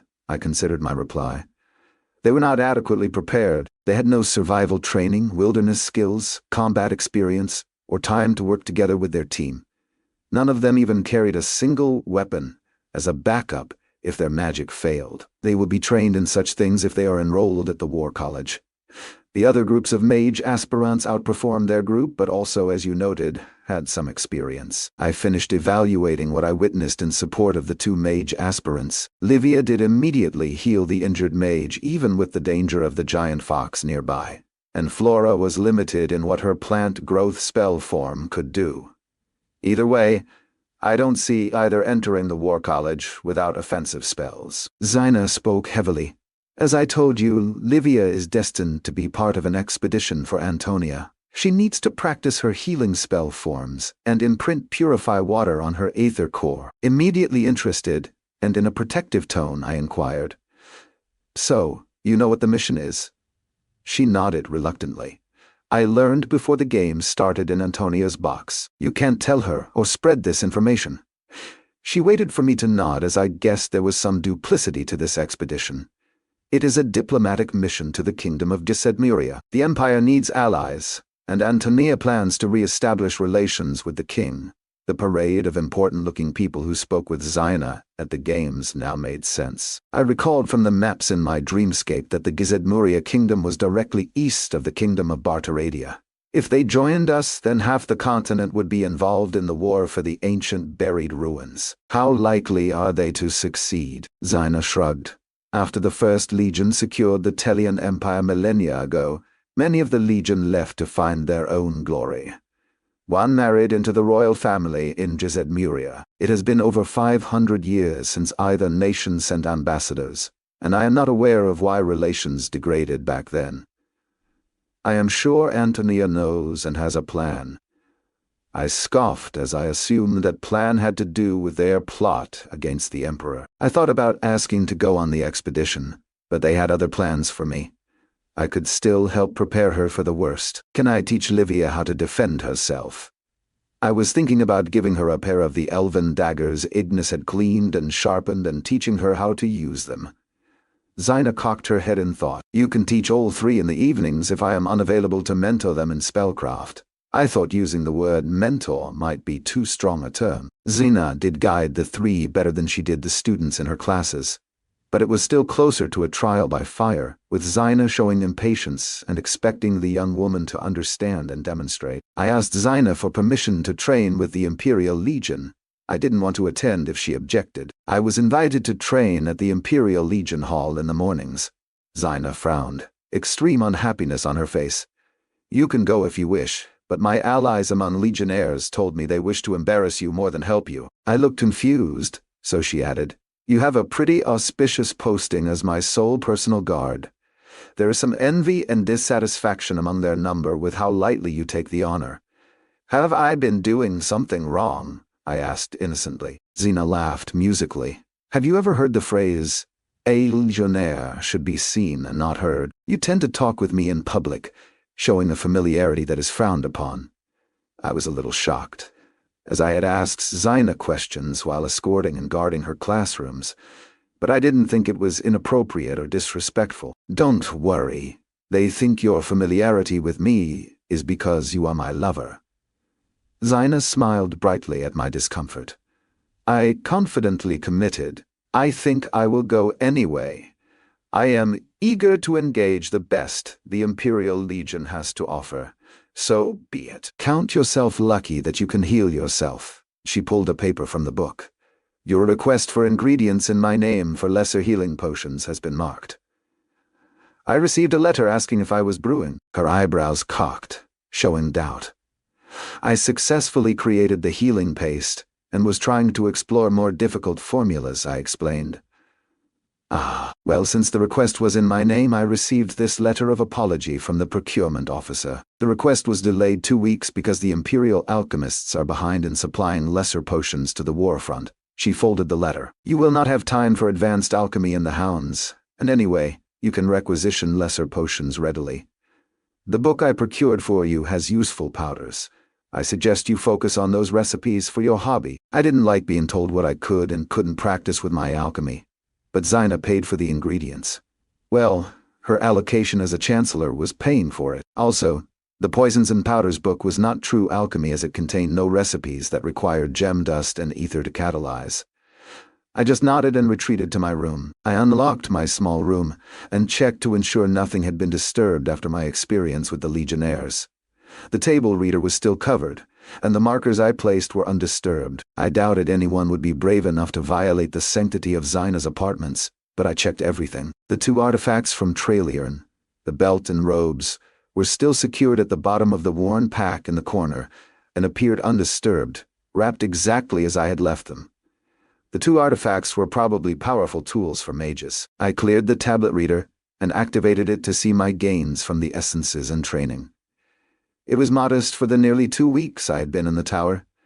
Physical attributes include strength, with a value of 54 out of 81, power, with a value of 50 out of 84, quickness, with a value of 40 out of 49, dexterity, with a value of 55 out of 67, endurance, with a value of 69 out of 95, resilience, with a value of 51 out of 71, constitution, with a value of 50 out of 71, coordination, with a value of 47 out of 66, fortitude, with a value of 54 out of 90. Mental attributes include intellect, with a value of 32 out of 56, reasoning, with a value of 50 out of 61, perception, with a value of 52 out of 61, insight, with a value of 36 out of 52, empathy, with a value of 19 out of 22, Magical attributes include Aether Pool, with a value of 22 out of 26. Channeling, with a value of 26 out of 57. Either Shaping, with a value of 8 out of 8. Either Tolerance, with a value of 48 out of 56. Aether Resistance, with a value of 14 out of 19. Either Affinities include Prime Aether Affinity, Space. Minor Aether Affinity, Time. My gains had been modest, with the largest surprise being my Aether channeling. It might have been a side effect of having my Aether channels burned. It had made it easy to trace them through my body, and the feeling of hot Aether running through them was always in the background as I sustained the slow aging spell form. It had gotten to the point where I didn't even notice it during the day. The weighted weapons training had improved my quickness markedly, as that had been the primary focus in the morning. The improvement of 7 was slightly misleading, as my quickness had been 35 before we went to Sobral, and I guessed I had gained a few points in my quickness during my time in Sobral. I had now recovered or exceeded all my lost attributes before entering the shimmering labyrinth. I cleared the reading and covered the table before cleaning my auroch hide armor. After a quick cold shower, I was in the dreamscape. I drew on my memories of training with legionnaires in Crestview to enhance the Adrian manifestation, as I had surpassed it. Then, I focused on practicing against Adrian, the elite orc from the Colosseum, and Constantine. I built confidence in confronting the orc warrior and created his twin. I suppose I was a glutton for punishment, as I was repeatedly killed in the dreamscape when facing 2 orcs at once. I couldn't tell from Constantine's feedback whether he was cheering for me or for the orcs. Disgustedly, I spent the last hour studying the Earth Affinity spell form. I was starting to see flashes of the spell forms in my vision during the day. From my experience, this told me I was getting closer.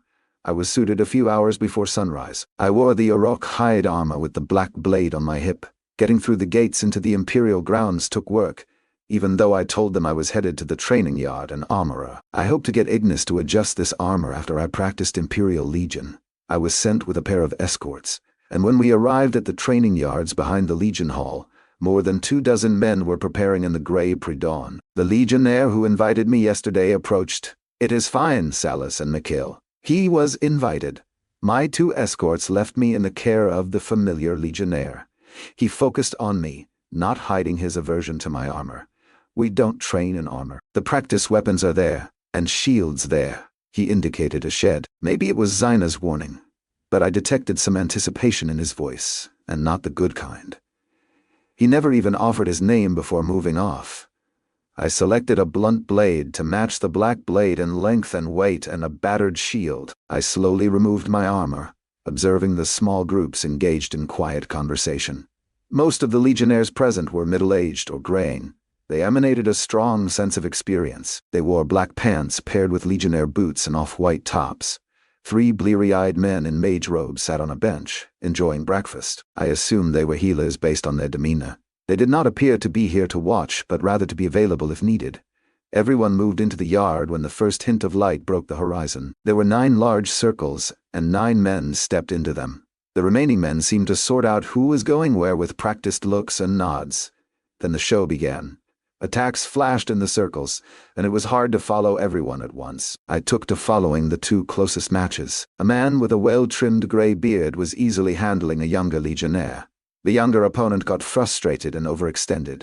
The older man parried the blade and snapped his heel into the knee of the other. A loud pop and brief scream as his leg bent in the wrong direction ended the match. One of the mages put down his steaming drink and walked calmly to heal the man. The gray-haired man chastised his defeated opponent. "Lars, you are still too slow. You wave your sword around like your cock in a whorehouse."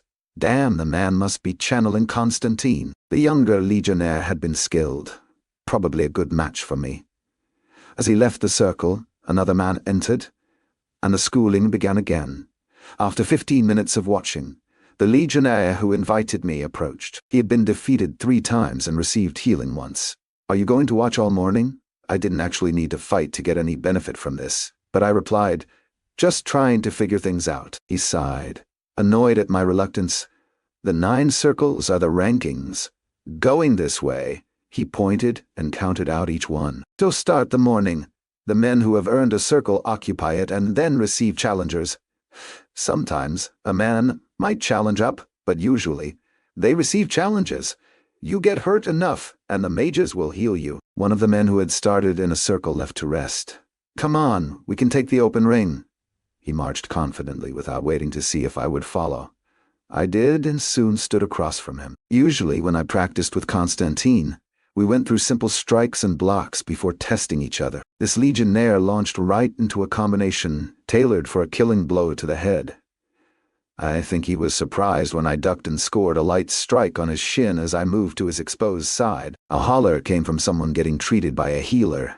Damn it, Junius, the pretty boy got you good. At least I knew my opponent's name now. Junius' face twisted in anger, which I knew fairly well. With a slight limp, he pressed into me in a flurry of strikes. I remained on the defensive, letting him wear himself down. He was breathing heavily from his swings, and I noticed more than a few legionnaires' eyes on us as Junius was not holding back. When I felt his blows get weaker on my shield, I made my move. I deflected his blade with my shield and then bashed my shield into his face, breaking his nose, followed by a sword strike to his knee. His knee buckled, and I backed away as he went to the ground. I wasn't sure if I had gone too hard by all the incensed looks I was getting. We had healing mages, and the damage I had done to Junius was nothing beyond what others had done this morning.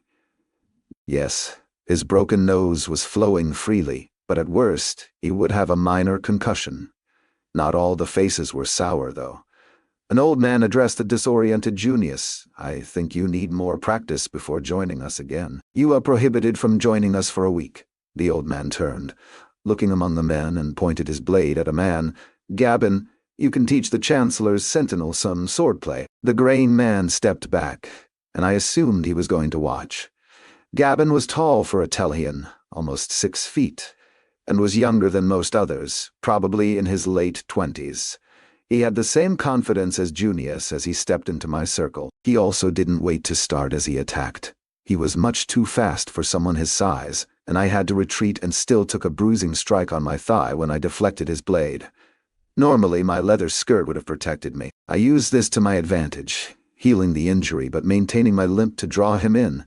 I got my chance a few exchanges later, clipping his elbow, which caused him to loosen his grip on his sword. My shield opened his guard, and I stabbed his chest before retreating.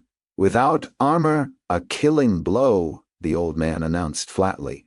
His eyes showed he was not happy. Gabin, get yourself healed.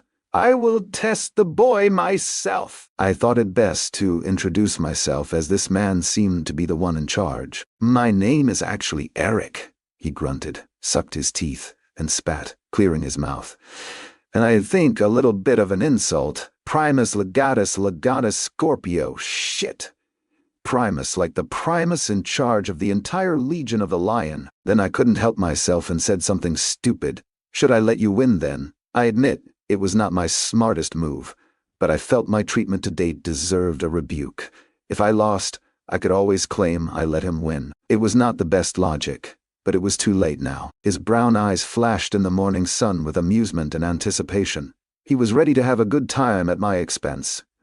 I circled back as he worked toward me. He was strong for an old man, and then I remembered that essences could fortify your attributes, so even though he may look 50, he was probably residing in the body of a 20-year-old. The first thing I learned is he was faster than me by a wide margin.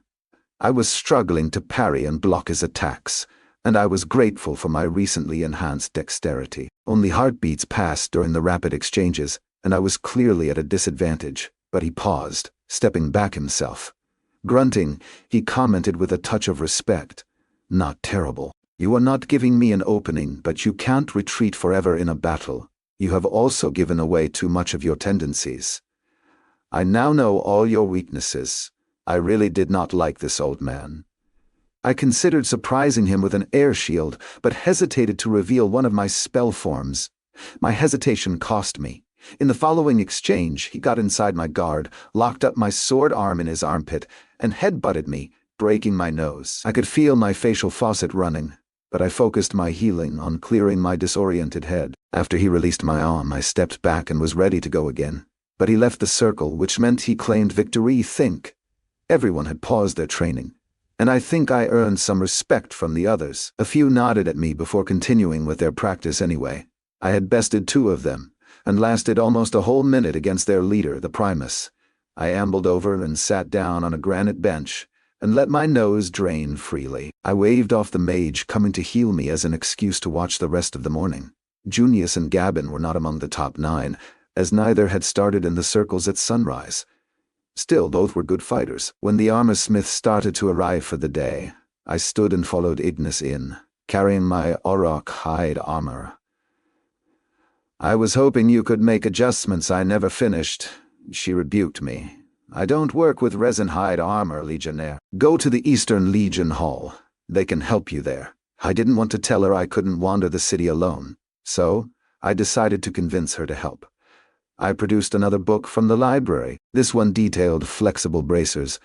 They were not heavy bracers and looked more decorative by the pictures, but still, I knew she would be interested in the detailed images and techniques to make them. Her eyes narrowed, but I could see the greed behind them. She took the book reverently and paged through it. She wasn't even halfway through when she said snappishly, "Fine, I will take care of the armor. I still have the notes from the ceremonial set I made you. You can leave." She waved me off while studying the images in the book. I strapped on my sword and walked back to my tower with Junius as my escort to the gate. I thought he would be upset about being banned for 2 weeks. Instead, he was talkative. "You impressed my father. He said you could join the morning practice again." He held out a red token. "Present this to enter the Imperial grounds, but do not approach the palace." For the next 10 minutes, I had to deflect question after question about who had trained me, what my preferred weapon was, what I was thinking during our fight, whether he telegraphed anything during the match, and other things I didn't care to answer. Tansi. It was clear he had invited me in hopes of embarrassing me and gaining some recognition among the others, particularly his father. Now he was trying to get me to train with him. That was not going to happen. I was done with the Imperial Legionnaires. I was happy to lose him on entering the Mage College grounds. My bloodied underclothes got a lot of stares as I made my way back to Zaina's apartments. After cleaning up, I spent the rest of the morning in the alchemy lab. Rena, Flora, and Livia arrived an hour after the lunch bell. They were all clearly excited about something, unable to contain their smiles. Rena spoke for the group. "Chancellor Zaina said you would teach us to fight today." I had the elven daggers and axes spread across the dining room table. "These are the weapons I will train you in. The dagger is for defense, and the hand axe is both a tool and a weapon." I considered the daggers, and gave Flora the smallest, more of a skinning knife than a fighting weapon.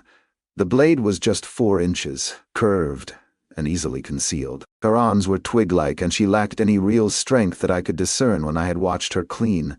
"This blade is for you due to your size. Careful with it, it is sharp." She frowned at me and pulled it from the sheath, inspecting it. She handled it with experienced care, testing the edge, and I realized I was an idiot for thinking these women were unfamiliar with knives. They were a tool every person was familiar with. For Rena, I selected a modest double-edged dagger. The blade matched the length of her hand, about 7 inches. Rena also quickly inspected and admired the craftsmanship. Livia reached for the largest elven dagger, nearly a foot long, and the small woman could probably use it as a short sword. I softly grabbed her wrist. "No, I want you all to have weapons that you can easily conceal under your robes." She looked doubtfully at Rena's blade. I selected a blade slightly larger than the one I had selected for Flora, and she frowned upon taking it. "Size doesn't matter. It's how you use it," I advised her. Now, like I said, the hand axes are tools for cutting firewood, clearing a campsite, and a backup weapon. They will be slow and heavy for you to use in combat. I let them select their own hand axes from the array on the table. I sent the remaining 9 daggers and 9 hand axes to my storage. They had seen me make things appear before, but making them disappear got gawking, amazed stares from Flora and Livia. For this evening, we will work on holding the daggers properly and practice some simple defensive stabs and slashes. I went into storage and pulled out an armor stand I had wrapped in old blankets to use as a training dummy.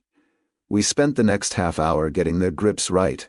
The most common mistake they made was not keeping their index finger next to the guard. This meant their hands could slide on the grip when they stabbed the dummy. You may not think it is a big deal now, but when your hand is coated in blood, You will appreciate having established a firm grip on your weapon. As we moved into slashing and stabbing attacks on the dummy, I had to remind them every 5 minutes to attack with purpose. You are not cutting vegetables. You are attacking an enemy, I said heatedly. They lacked conviction, treating this as a fun game.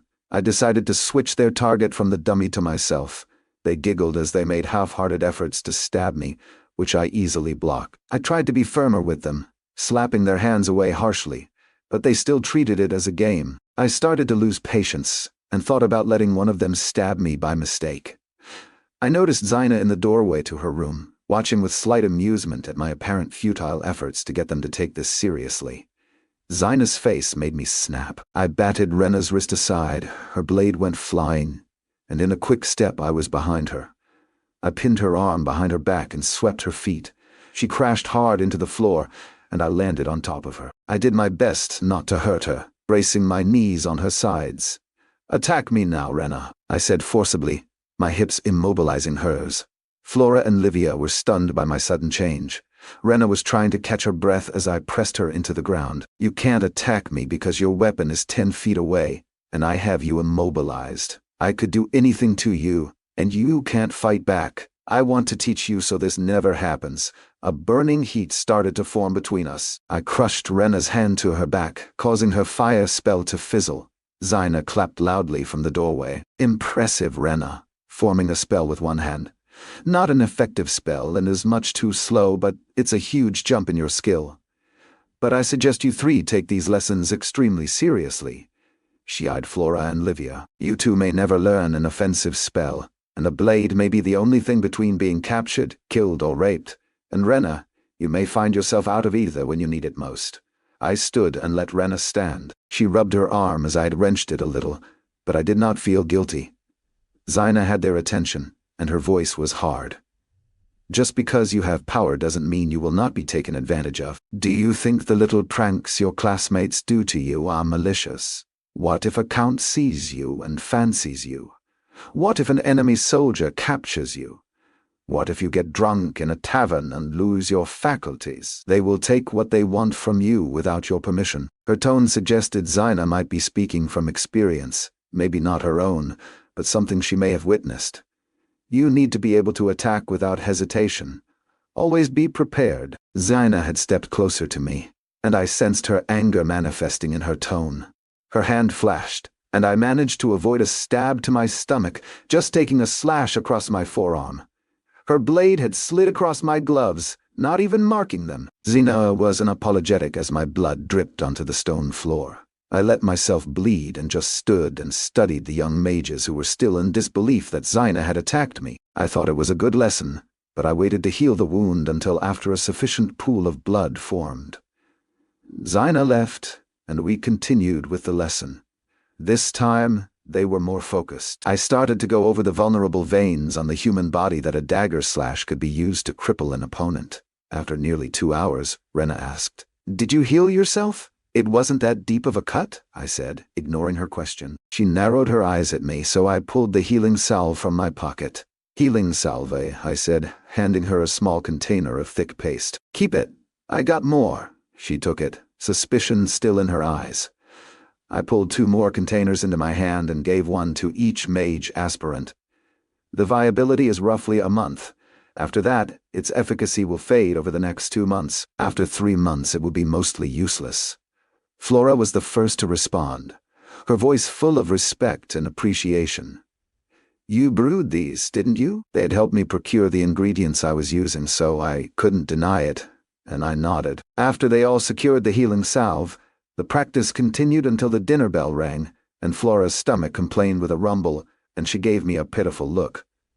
"Does this mean you are not cooking for us tonight?" I couldn't resist her wide blue eyes, like a begging puppy. I produced one of my prepared burritos and a dungeon apple for each of them, and sent them away. I was looking forward to getting into my dreamscape and incorporating what I had practiced and seen this morning with the Imperial Legionnaires. I focused on recreating the Primus. Even in the dreamscape, I had an innate dislike of the man, but it was admirable that the man in charge of all the legionnaires still practiced with them in the morning. I had him fight Constantine first and frowned as the Primus beat Constantine every time. This was an improved version of Constantine, who could beat me if I didn't use my air shields. What made the Primus so superior? He was faster, but not by a wide margin over Constantine. His shield work was superior, and he used it expertly as a distraction, defense, and offense tool. His footwork was good but superior. I tried something new and slowed the combat down to study it. Shit. He could instantly read his opponent's footwork, blade, shield, and muscles. No, there was more to it. The Primus was responding to his opponents before they even moved. It made no sense. No, it had to be magic. The prick was using a spell form. I was sure of it. Some future sight, most likely, and my subconscious had solved it to incorporate it here. He knew what his opponent was going to do before they did. How do you counter that? Constantine fell for the 5th time, and I took his place. I took away the Primus advantage. He was still a difficult opponent, but not impossible to beat. I added more of what I had seen this morning into my various constructs, improving them as I practiced and completely forgetting to study the earth spell tonight. I was up before dawn and descending the tower. I paused at one of the libraries on the 1st floor.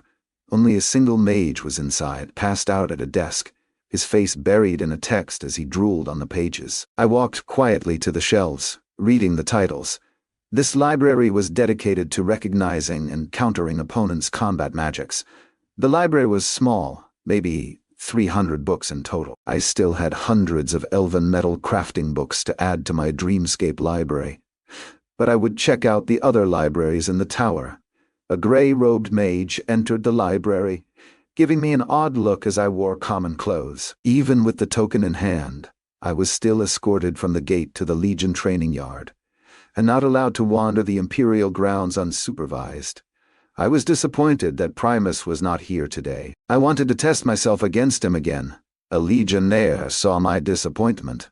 He only comes when he can. The mage companies and legions are being shuffled across the Empire, so he is busy. As the legionnaires filled the 9 sparring circles, they naturally moved themselves up in an orderly and unspoken fashion. I moved to the 9th circle, thinking to try my skill against the least skilled among them. 2 other legionaries had also moved to the 9th circle. The dirty blonde-haired legionnaire in the circle looked the 3 of us over and gave me a very slight nod. I moved into the circle with the training weapon, and he held up his hand. We need to wait till the healing mages arrive. Mage Faustus is notoriously late. It was a good 10 minutes before 2 mages arrived, eating their breakfast unconcernedly as they walked. My opponent immediately tried to surprise me with an attack. He was fast and strong as I went on the defensive. Combat erupted around me as the other participants started their fights as well. I gave as good as I got, but soon realized my opponent was the superior swordsman. I prolonged the fight, and after a few bruising strikes, I conceded the match. He nodded in respect as I let one of the healing mages tend to me. I was slowly earning the respect of these men. Many of the techniques and skills used would only work against one opponent. A sweaty older man sat next to me, dried blood on his training clothes. He only sat here because water was available on a table. He greedily drank a cup. You are clearly skilled for a conscript. What did you do before the Legion? Rather than answer his question, I asked one of my own. Is that why you all despise me? Because I am a conscript. He wasn't reserved in his response. The conscripts embarrass the Legion of the Lion and the Empire with their poor decorum in public, poorly tended armor, and mediocre skills. An air of superiority laced his words. You are just the regular army playing dress-up. I could have noted that I knew a number of conscripts that could more than hold their own against this group of imperial elites. But I held my tongue. Still, his statement caused a burning fury inside me. Do you want to have a go with me? He chugged his water and stood. Apparently, he had expected my offer. And maybe he had goaded me. If I remember correctly, he was ranked 4th among this group. Well, 3rd today, as he had moved up 1 circle since the Primus was not here. A few others paused to watch, and I sensed snickering gazes. This contest was meant to put me in my place like yesterday. Well, fuck that. After a few exchanges where we tested each other, I laid an air shield along the ground, causing him to trip. To his credit, he adjusted rapidly. But I still had a brief opening. He backed up, limping and studying the group that had betrayed him. He flashed glances among the crowd, thinking one of the others had caused his stumble. 3 men slightly shook their heads no, and a few shrugged, which told me many legionnaires had spell forms themselves. My opponent grunted and returned to face me, even more determined. As we continued, I noticed my shield arm getting heavier and heavier. It was not fatigue, so I assumed it was a spell form. It definitely was a slow-acting spell form. I loosened my forearm in the strap, and when it became an annoyance, I flung the shield at my opponent. Unfortunately, he was prepared for this, and my follow-up attack was blocked. He didn't let me reclaim my shield, and I was struck in the ribs with his shield while he blocked my blade. I had decided not to use the air shield again, and conceded the fight. I waved off the healing mages, displaying annoyance. I took a seat and pretended to brood the rest of the morning. I only needed to watch to improve my dreamscape afterward. If they continued baiting me into duels, I might get seriously injured from a spell form I was unaware of. The next few days blurred together. I would get my beating and give a beating with the Imperial Legionnaires in the morning, then attend Xyna's class, to practice being a statue. The afternoon was spent working with Rena, Flora, and Livia. They would not be fighters by any measure but could defend themselves against a single opponent, and maybe make a lethal blow against an unskilled or unsuspecting opponent. Rena's favorite part of the lessons was breaking free from my restraining holds. I tried to keep the training both serious and fun, and I didn't mind her clear flirting. I may have reciprocated a little. Livia and Flora thought our byplay was cute by their giggles.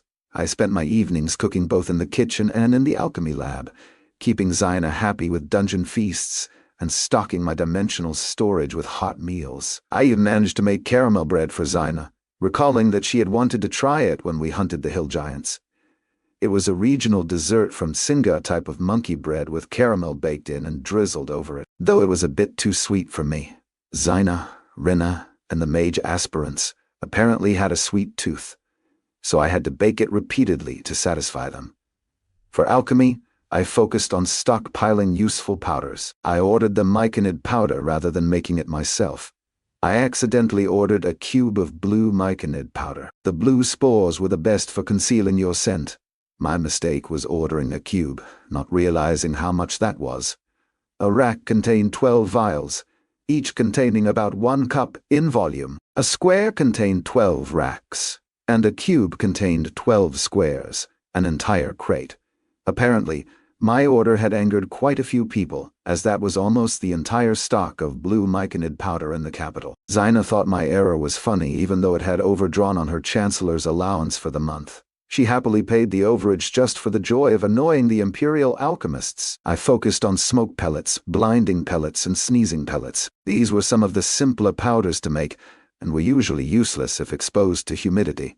I wouldn't have this problem since I would store them in my dimensional space. All the pellets were made by making a paste, and then encasing them in a hard shell that would shatter when thrown. The powder would be exposed to air and rapidly catalyzed to produce a cloud roughly 7 feet in radius. The hardest part of the entire process was drying the pellets after encasing them in the special resin. If you dried them too fast, the shell would crack. Too slow, and moisture might be retained inside, making them useless. The resin was only osmotic for about 2 hours as it cooled, so if you failed to dry it in that time, the pellets would be useless. It made me briefly think bitterly of Lorene, who could pull moisture out of objects. She would have been good at this phase of alchemy. I think I had forgiven her for her betrayal. At least, I could see why she did it to improve her own standing. Still, it was hard to trust anyone because of it. The smoke pellets created a dense white cloud of smoke that had a pleasant almond scent. In windy conditions, it wouldn't last long, but I still saw value in the item. The blinding pellets were not true blindness. The spores clung to the cornea of the eyes, rapidly creating a thick mucus and blurring the vision of those in the cloud. What made this extremely valuable in my mind was that magical healing could not cure the condition. You needed to wash the eyes with water to clear your vision. The sneezing powder was smokeless, so the victim would not realize they were inhaling it. It caused the victim's nose to run and sneeze uncontrollably for a few minutes. The main use was to affect animals that tracked by smell. Pairing the blinding and sneezing powders together would simultaneously affect two senses in a fight. In the back of my mind, I was hoping for a chance to spar with Constantine again, and use the sneezing powder on him. A man needed goals in life. My time in the dreamscape was spent making large strides in my skill with the blade. As I continued to improve my partners, so did my own skills improve. I wished I could observe legionnaires with mastery in the spear. Sometimes in the dreamscape I got too focused on swordplay, and I needed more time to study earth speak or practice with my strongest runic weapon. My earth affinity had leveled off at 32 after consuming all the earth essences, and I could feel the ability tantalizingly close to imprinting when I did study the spell forms. I had also consumed the last 3 minor dexterity essences and 3 minor coordination essences. The only physical essences I had left were 2 major dexterity. I had several magic affinity essences, air, water, displacement, and illusion yet to consume. I was reluctant to go through the pain of unlocking air or water at this moment, so the illusion essences were next on the menu. Ignis had returned my resin-hide legion armor, which looked brand new and perfectly fit. I stashed it away in my dimensional space after scuffing off the shine. I was a conscript and took pride in that fact well. Keeping my armor unpolished was a way to give the finger to the volunteers. I managed to figure out what some libraries in the towers contained, but I hadn't found them vacant to peruse the books. One library was dedicated to spell forms and combating others with certain spell forms. This library usually had a handful of gray and white-robed mages studying all the time, even before dawn when I descended the steps. Another library contained even more valuable information bestiaries. Each leather-bound book detailed a specific creature, detailing everything about its habitat, fighting tendencies, weaknesses, and strengths. The old curator of this library, who seemed to live inside, wouldn't allow a filthy legionnaire to touch her books unsupervised, but Zaina promised she would accompany me when she had time. Another library, in another tower, contained a compendium of artifacts. Each artifact had its own manuscript detailing which dungeon it was found in and its functions. If it was not a dungeon artifact, it would provide the country of origin and the name of the artificer, in addition to details of what it did. I managed to sneak into this archive briefly and locate the folio for the Magibane blade. I had only paged through it rapidly before being chased out, but was able to review it in the dreamscape later that night. The origin of the poison was from a fist-sized spider that lived in deep, humid jungles. The Magibane blade replicated this poison. There were 4 different Magibane blades detailed within the pages.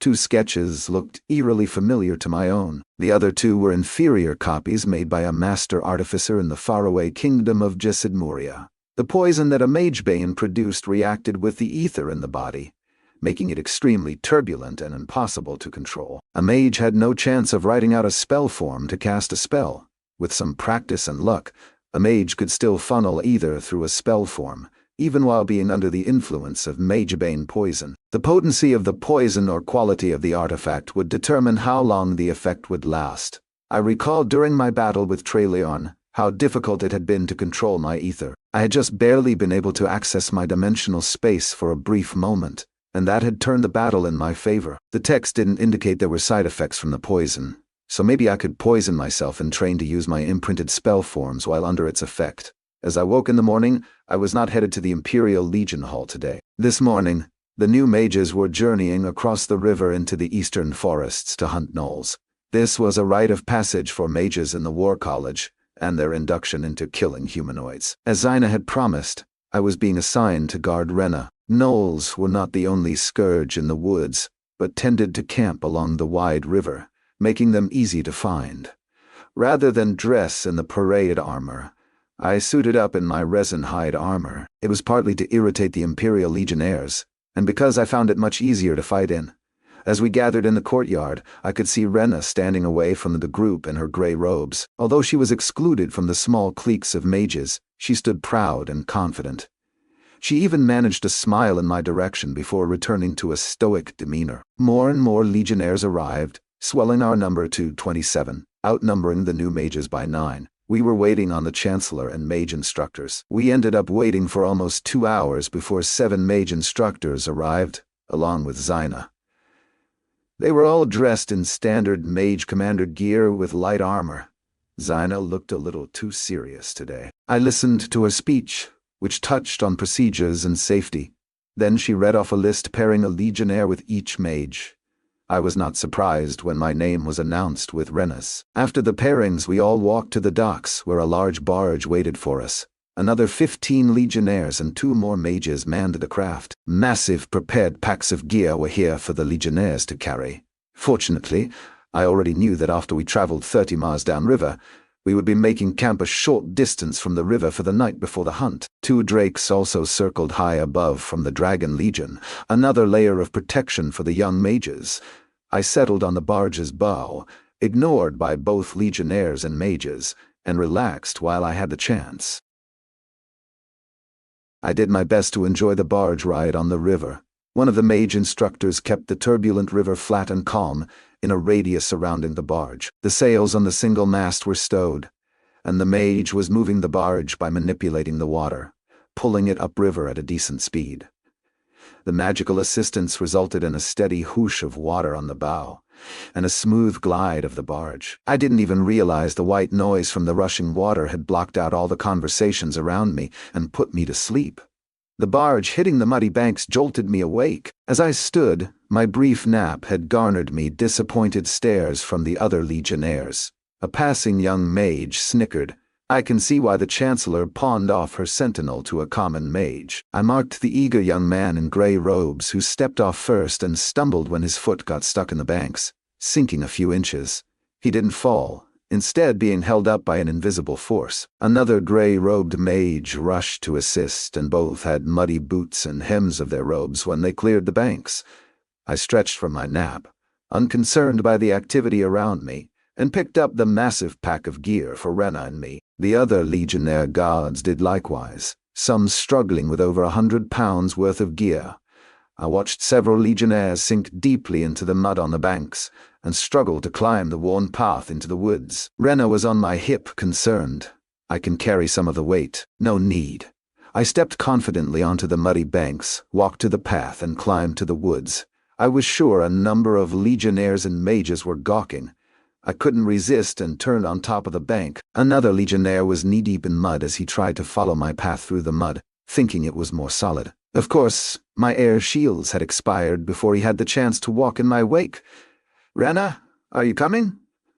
"Rena, are you coming?" I said as an excuse for my pause. Rena was still in shock but crossed the muddy banks, her light frame not sinking at all as she smirked.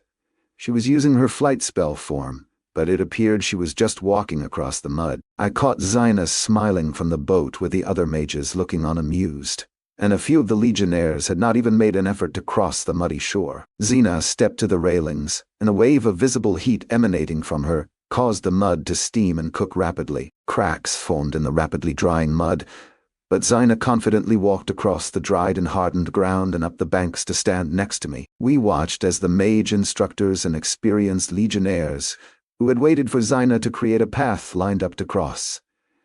Standing next to me, Zyna remarked quietly, "You can manifest your spell form through your feet. Many mages are never able to alter their thinking to cast from anywhere but their hands. I am impressed." I remained quiet, but realized my desire to appear awesome had just revealed one of my aces. If the other legionnaires figured out what I did, then my advantage of causing an invisible tripping hazard would spread to the Imperial legionnaires I trained with. In fact, I recognized a few of the legionnaires in our group who served as guards in the Imperial grounds.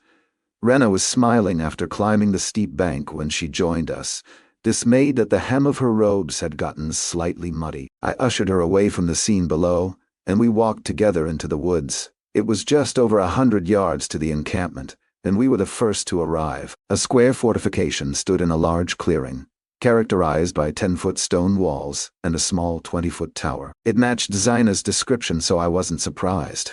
The tower served as the instructors' quarters, while the new mages and their legionnaires would need to pitch tents around its base inside the wall. On top of the tower, 3 men armed with bows kept watch. They weren't legionnaires, but their attire was recognizable. I was fairly certain they were hounds. It made sense that the Empire wanted to protect these new mages while still exposing them to danger. I selected our tent site quickly and dropped the pack. "Why here?" Rena asked. "It is as far from the privy pit as possible, and there is a ladder to scale the outer wall if the camp gets attacked," I said as I emptied the pack. The tent was the massive cube-style Xina had used when we hunted the hill giants. Sighing, I informed Rena, "I need to gather some poles. Set the ground tarp here and don't let anyone move our gear." Part of this expedition was to see if any of the new mages had what it took to become mage company commanders. Being in charge of 20 or more legionnaires was a privilege reserved for competent mages. I didn't know how mages were assigned conscripted legionnaires over the volunteers, but I guessed it partly had to do with the mage's ability and who their parents were. The elven hand axe made quick work of the nearby trees. I caught movement deep in the woods of other hounds patrolling. When I returned to the camp with my tent poles an hour later, I frowned. Apparently, there had been a stack of poles on the other side of the central tower. Rather than show my irritation or acknowledge the snickers of the other legionnaires who probably did this a few times a year, I just set up the tent. Rena was setting up a campfire to cook and talked while she happily prepared a meal. The mages already went into the tower. They will be out after dinner to announce the teams. One team will go east, another north along the river, and the last team will head south along the river. I nodded and focused on preparing our campsite. No one had set up their tents within 20 feet of us, but many of the others were clustered together.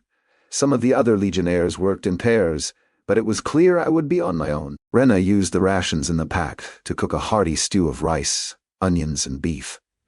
As the day faded, the mages finally emerged from the tower. 2 had greasy stains on their robes from dinner. The new mages circled with their legionnaires. Xina looked imperiously at the gathering. "Welcome to Knoll Gardens. This tower has stood for 500 years and has served as a watchtower to the eastern woods by the hounds. We use it occasionally to see the mettle of new mages. We will divide you into 3 groups of 6. Then, in the morning, each group will be assigned a zone to patrol. Your personal legionnaires will shadow your group with 2 of the instructors. You will be evaluated on your leadership skills, working together and finding the 3 markers left by the hounds." Xina smirked as murmurs rose among the young mages. "Most likely, you will not encounter gnolls on this hunt. Don't misunderstand me. There are gnolls in these woods. In fact, the hounds informed us at dinner that 2 packs were in the area. Your goal is to complete the patrol of your assigned region. If you are selected to return for a second gnoll hunt, then you will be tasked with tracking and killing a gnoll pack." My eyes glanced across the mages. Most looked relieved, but a few looked angry. I guess these were the bloodthirsty ones among them who wanted to hunt and use their spells to kill. Rena was not in the first group of mages announced who would be going south. She was announced in the second group. Mage Rena, Mage Cassius, Mage Ona, Mage Elza, Mage Avaro, and Mage Cyrano. You 6 will be heading directly east into the deepest part of the woods. Your markers will be found 5, 10, and 15 miles from Knoll Gardens. Mage Cassius will have the map, as the last group was announced. We returned to the tent. Rena did not look happy. "I had recognized a few of the names. A few of your enemies in the grouping. Everyone but Mage Cyrano has caused me trouble in my first year. Cassius is the worst of the bunch. Mage Cassius and Ona are twins." Mage Cassius and Ona are twins. Each brought along their own legionnaire as well. I recalled her saying this when she commiserated with Flora and Livia at meals. "Did you see the way they were looking at me? And why is Xina not traveling with any group? They are going to try something. I can feel it." Rena talked herself into a fit, so I grabbed her shoulders. "Calm down. Essentially, tomorrow is a 30-mile march through an evergreen forest, a forest filled with a deadly array of creatures that are happy to kill you. But at least they will try to kill you and your enemies equally." "I don't think that makes me feel any better," she said uneasily. I rolled my eyes and produced a skillet of still warm caramel bread. "I'm not sharing with them," she said sharply. She took the dessert into her tent. I studied the other tents inside the walls, and many eyes drifted to us. Since our tent was almost against the wall, I rolled a log to create a seat and settled in for a watch in good view of the others. Rena popped her head out a few minutes later, caramel on her lips. "Are you coming?" I shook my head as I hadn't seen any other legionnaires enter tents, and I suspected something might be amiss tonight. No, I will rest here. Rena looked upset and ready to object, but looked across at the other fires and tents, understanding I would guard her. She nodded, disappointed, and ducked back inside the tent. It was going to be a long night, so I started working on the spell form for Earth Speak, running and tracing the complex arrays in my mind. Most of the other legionnaires set bedrolls on the ground for the evening. A few entered the tower, and a number joined the hounds on watch atop the corners of the 10-foot wall. Neptune's tear was crescent-shaped tonight. It almost rippled as it traveled across the sky, and I imagined the surface was roiling waves. I had angered a few of the mages by spoiling their plans. Mage Cassius came out to use the privy 4 times. Each time, he looked at Rena's tent, irritated, as I still watched over her. At midnight, I took off my helm and boots to let my feet breathe a bit. My sock had a hole in the toe. That was annoying, so I pulled a new pair to my hands. As I switched socks, my bare feet rested on the ground, and I got a cold chill through my body as goosebumps raced up my legs. Then the ground got warm underfoot. My senses turned to my core, and I focused on the earth aspect. It resonated with the ground underfoot.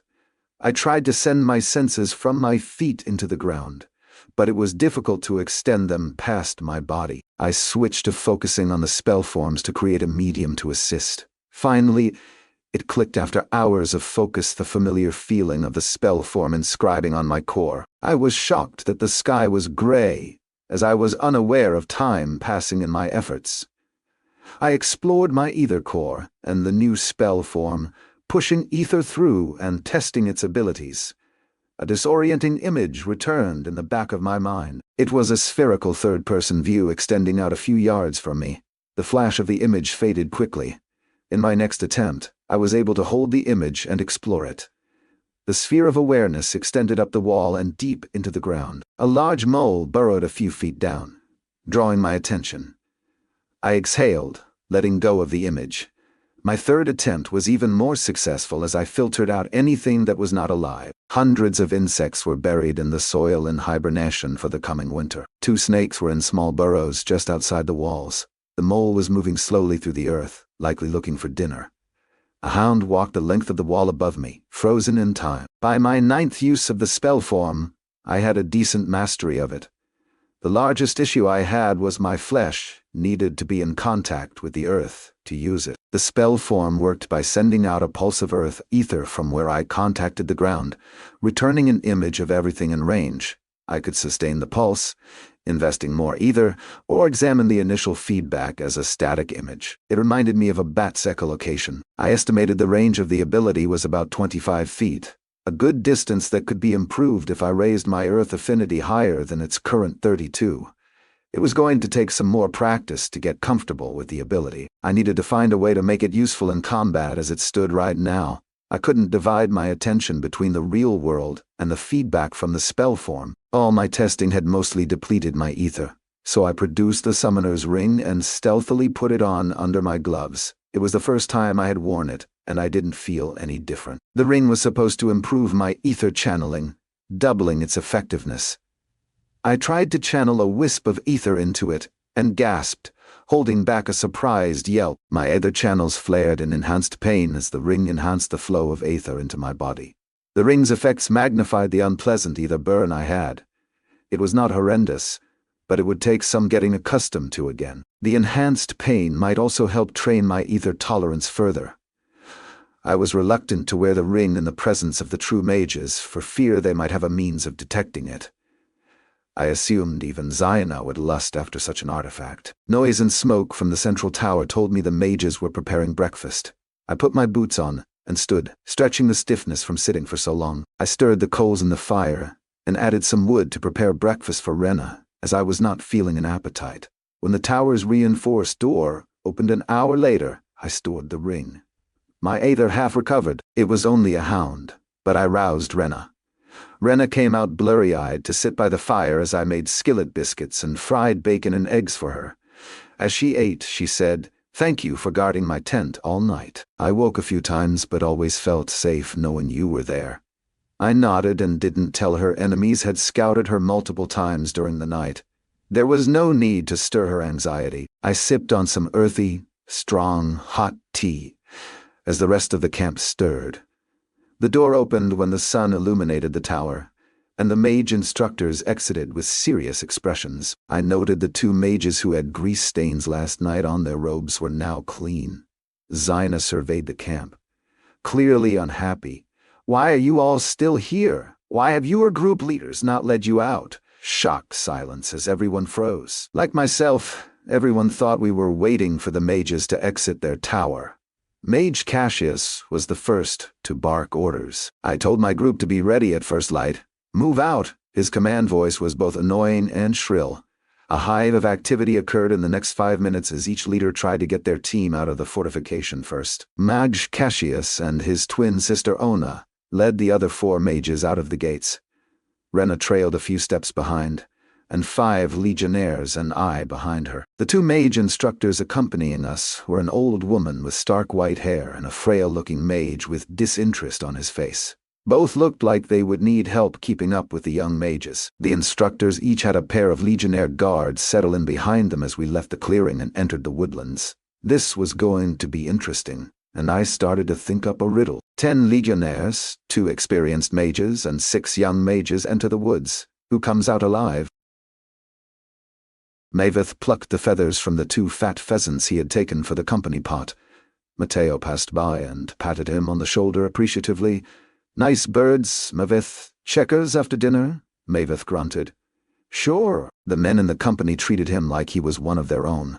Matteo had even started a brawl in a tavern when the owner said he wouldn't serve the Goliath. Half the company had been involved in the scuffle, and Maveith was surprised when Adrian scolded the men publicly in the tavern, but then rewarded them privately for defending him. Maveith absent-mindedly rubbed the ring of sustenance Eric had given him.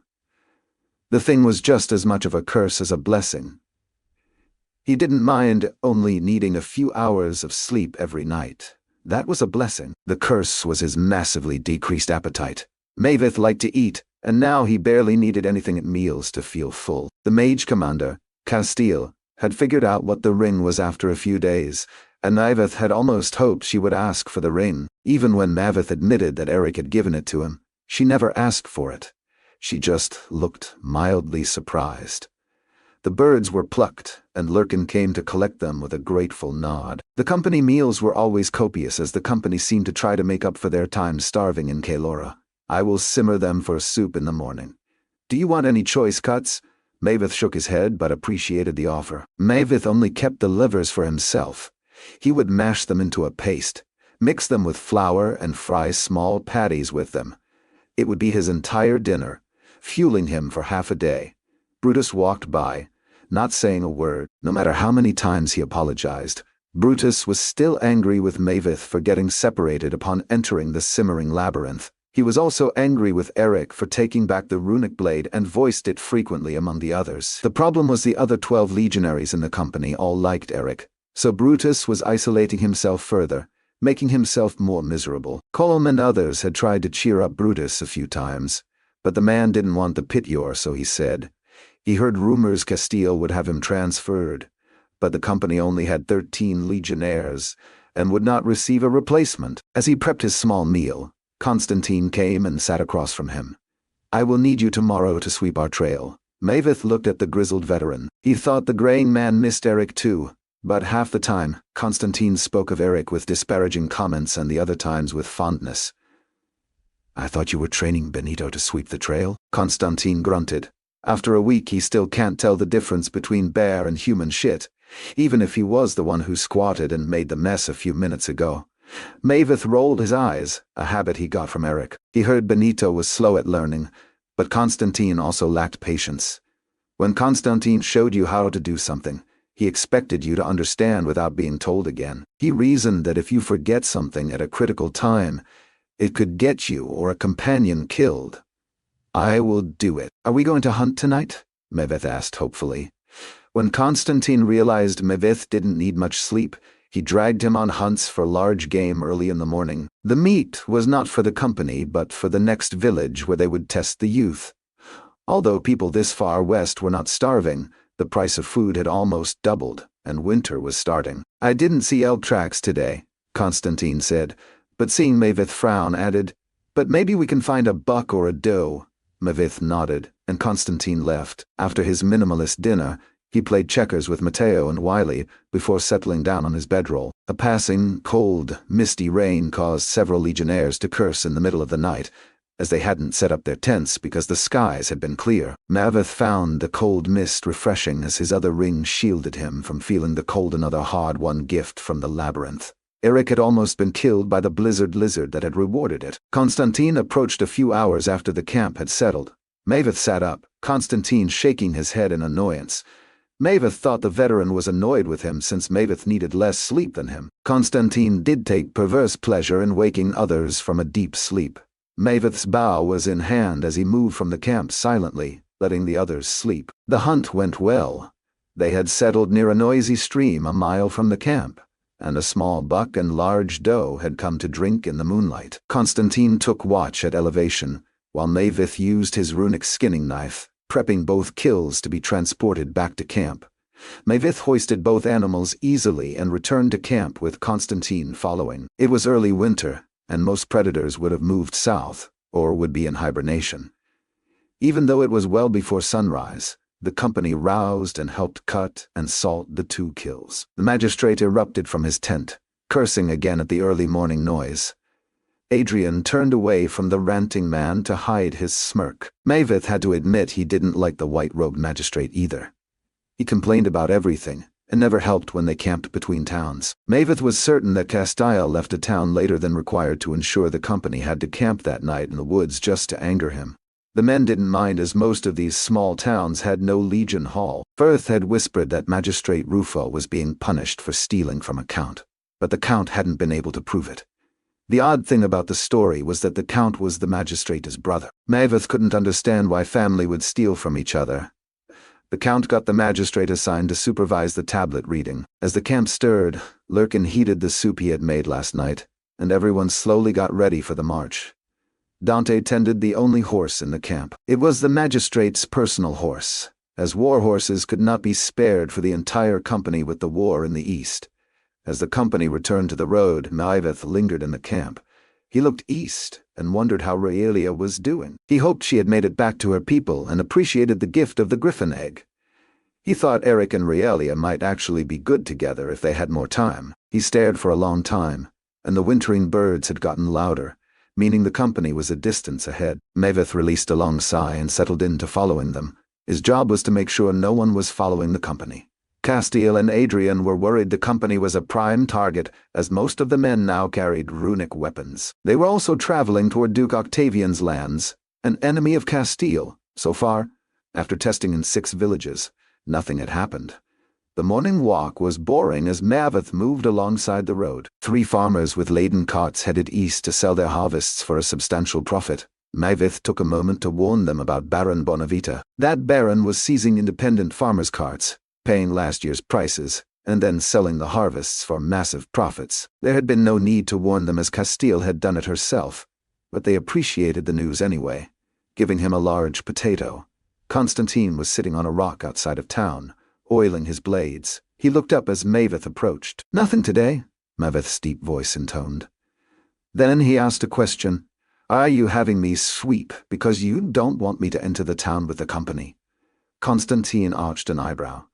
"Yes," he stated flatly. "After the tavern incident, we have decided to prepare the villages for you."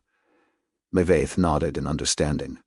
Most of the time, when he entered a town, he got gawking stares of wonder or fearful stares. "Should I depart the company, then?"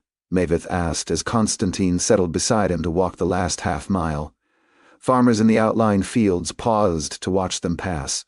Constantine was quiet for a while before answering. "The company needs you, Maveith. You are one of the better warriors among us, much faster than any man of your size has a right to be." Maveith grinned to himself at that. As he consumed the essences, he had trained hard to improve his speed in combat. "Besides, your rings and hammer would get you noticed by a first citizen if you were not with a mage company." "I could leave the Empire," Maveith mumbled. Constantine considered Maveith's words as they approached the center of town. The magistrate was already summoning everyone to him. Bathing in the light of his self-importance, Constantine finally said, "It is your choice. If you choose to leave the Empire and wish for me to get a message to Eric, I will." Maveith nodded. but had no plans to leave the company.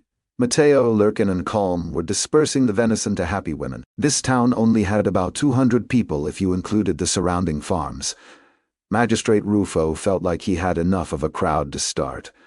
"Good citizens of Arabona, there is great news. The Empire has found space at the Mage Academy for 2 of your children who have tested in the past. Citrio Tranio and Casasitia Fidelis, you are going to the capital." Maveith knew these 2 young people had been tested in the last few years, and had been passed over because their affinities were not strong enough to bother training a spell form. Most likely they were between 30 and 40 in an elemental, healing, or protection affinity. At least, that had been their experience so far. The magistrate continued his fake smile, making Maveith uncomfortable for being part of this. "We will also be testing all your children between the ages of 12 and 16 tonight at the inn." His smile was genuine this time, as Castile shifted her stance. Maveith noticed Castile's displeasure. Normally, she had them start the testing immediately to be on the road to the next town. The magistrate was clearly delaying the testing to ensure he stayed in an actual bed tonight. At least the ire of the village was focused on the magistrate and not Maveith. The magistrate droned on about the process and the benefits of being part of the Telehian Empire. Maveith had stopped listening. Later that evening, Maveith was standing behind the magistrate inside the tavern at his insistence. He wanted it to appear that the imposing Goliath served and protected him. A narrow table in front of the magistrate had the tablet. The new porter, Legionnaire Mallory, had been carrying it for the magistrate.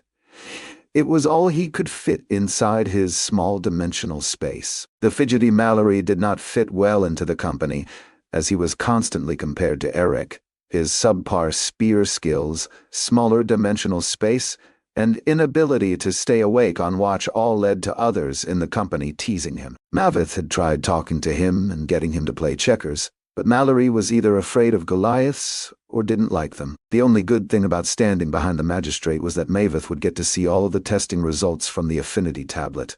A long line of nervous children and teens lined the tavern. Townsfolk huddled against the walls in support of them. The dense sea of humanity gave the tavern the scent of the working man. It made Maveith's nose itch a little. Maveith smiled at the first child, a young girl with large blue eyes and fine golden hair that shimmered in the light of the tavern. She tilted her head, curious at the Goliath as the magistrate read a name. "Corina Aparo, 14. Daughter of Major Domus Ilario Aparo." The girl nodded firmly, and the magistrate smiled creepily. "Good. Grasp the sides of the tablet. I will supply the aether." The girl took the tablet in her hands, and the magistrate activated the tablet. Maveith watched the numbers appear. Only 2 affinities showed a non-zero number. The magistrate was disappointed as he announced, "No marketable affinity." The girl had a 7 in air and 3 in healing, a very typical reading. The magistrate whispered to the girl, "We can test again when I return and you are 15 and more mature." Castile shook her head disapprovingly nearby. Even Maveith knew it would likely not grow any further. Affinities typically manifest during puberty in humans, which is why testing is usually conducted for just 15 and 16-year-olds to ensure they have started adolescence. Once it manifested, that was your affinity for life, unless you could purchase dozens of extremely rare apex affinity essences. The testing continued as 21 young men and women were tested. A farmer's daughter was the first to show an affinity above 10. An 18 in the lightning affinity paired with an 8 in the air affinity. The magistrate was getting frustrated as he dismissed the girl.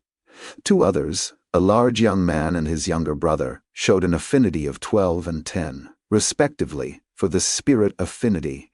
He scribbled the names down and their affinities. The healing spell form they could imprint would be extremely weak, but might be needed. Seeing he was finished, he stood. "Unfortunately, none of your children have satisfied the Empire's requirements to attend the Mage College, but an army captain will be coming by this winter to recruit your strongest boys to defend the borders." He paused for dramatic effect. "The Empire is offering a 50 silver enlistment bonus. There is also the possibility of joining the Legion of the Lion." He paused to wave his hand at the half-dozen men of the company standing in the room. Only Benito waved back at the crowd. "Citrio Tranio and Casasitia Fidelis will be returning to the capital with the army captain as my important duties are taking me in the other direction." "Thank you for being so cooperative," he said curtly. On standing, the magistrate stumbled a little from sitting for over 2 hours, but made his way up the stairs to one of the few rooms. After the legionnaires and Maveith left, the room erupted in conversation of the townsfolk filled with relief and pity for the two who would be collected when the captain arrived. Constantine met Maveith outside. "Come on, Maveith, some green goblins have been bothering an outlying farmer." Maveith looked and saw that Blaze was checking arrow fletchings, and Benito was also ready beside him. This was not the first time Constantine had dragged a few of the company on a personal quest since they left the capital. Maveith could see why Eric found Constantine so demanding. The man never took time to relax. He checked his runic hammer cinch on his belt, made sure his runic skinning blade was secure, and moved to join them.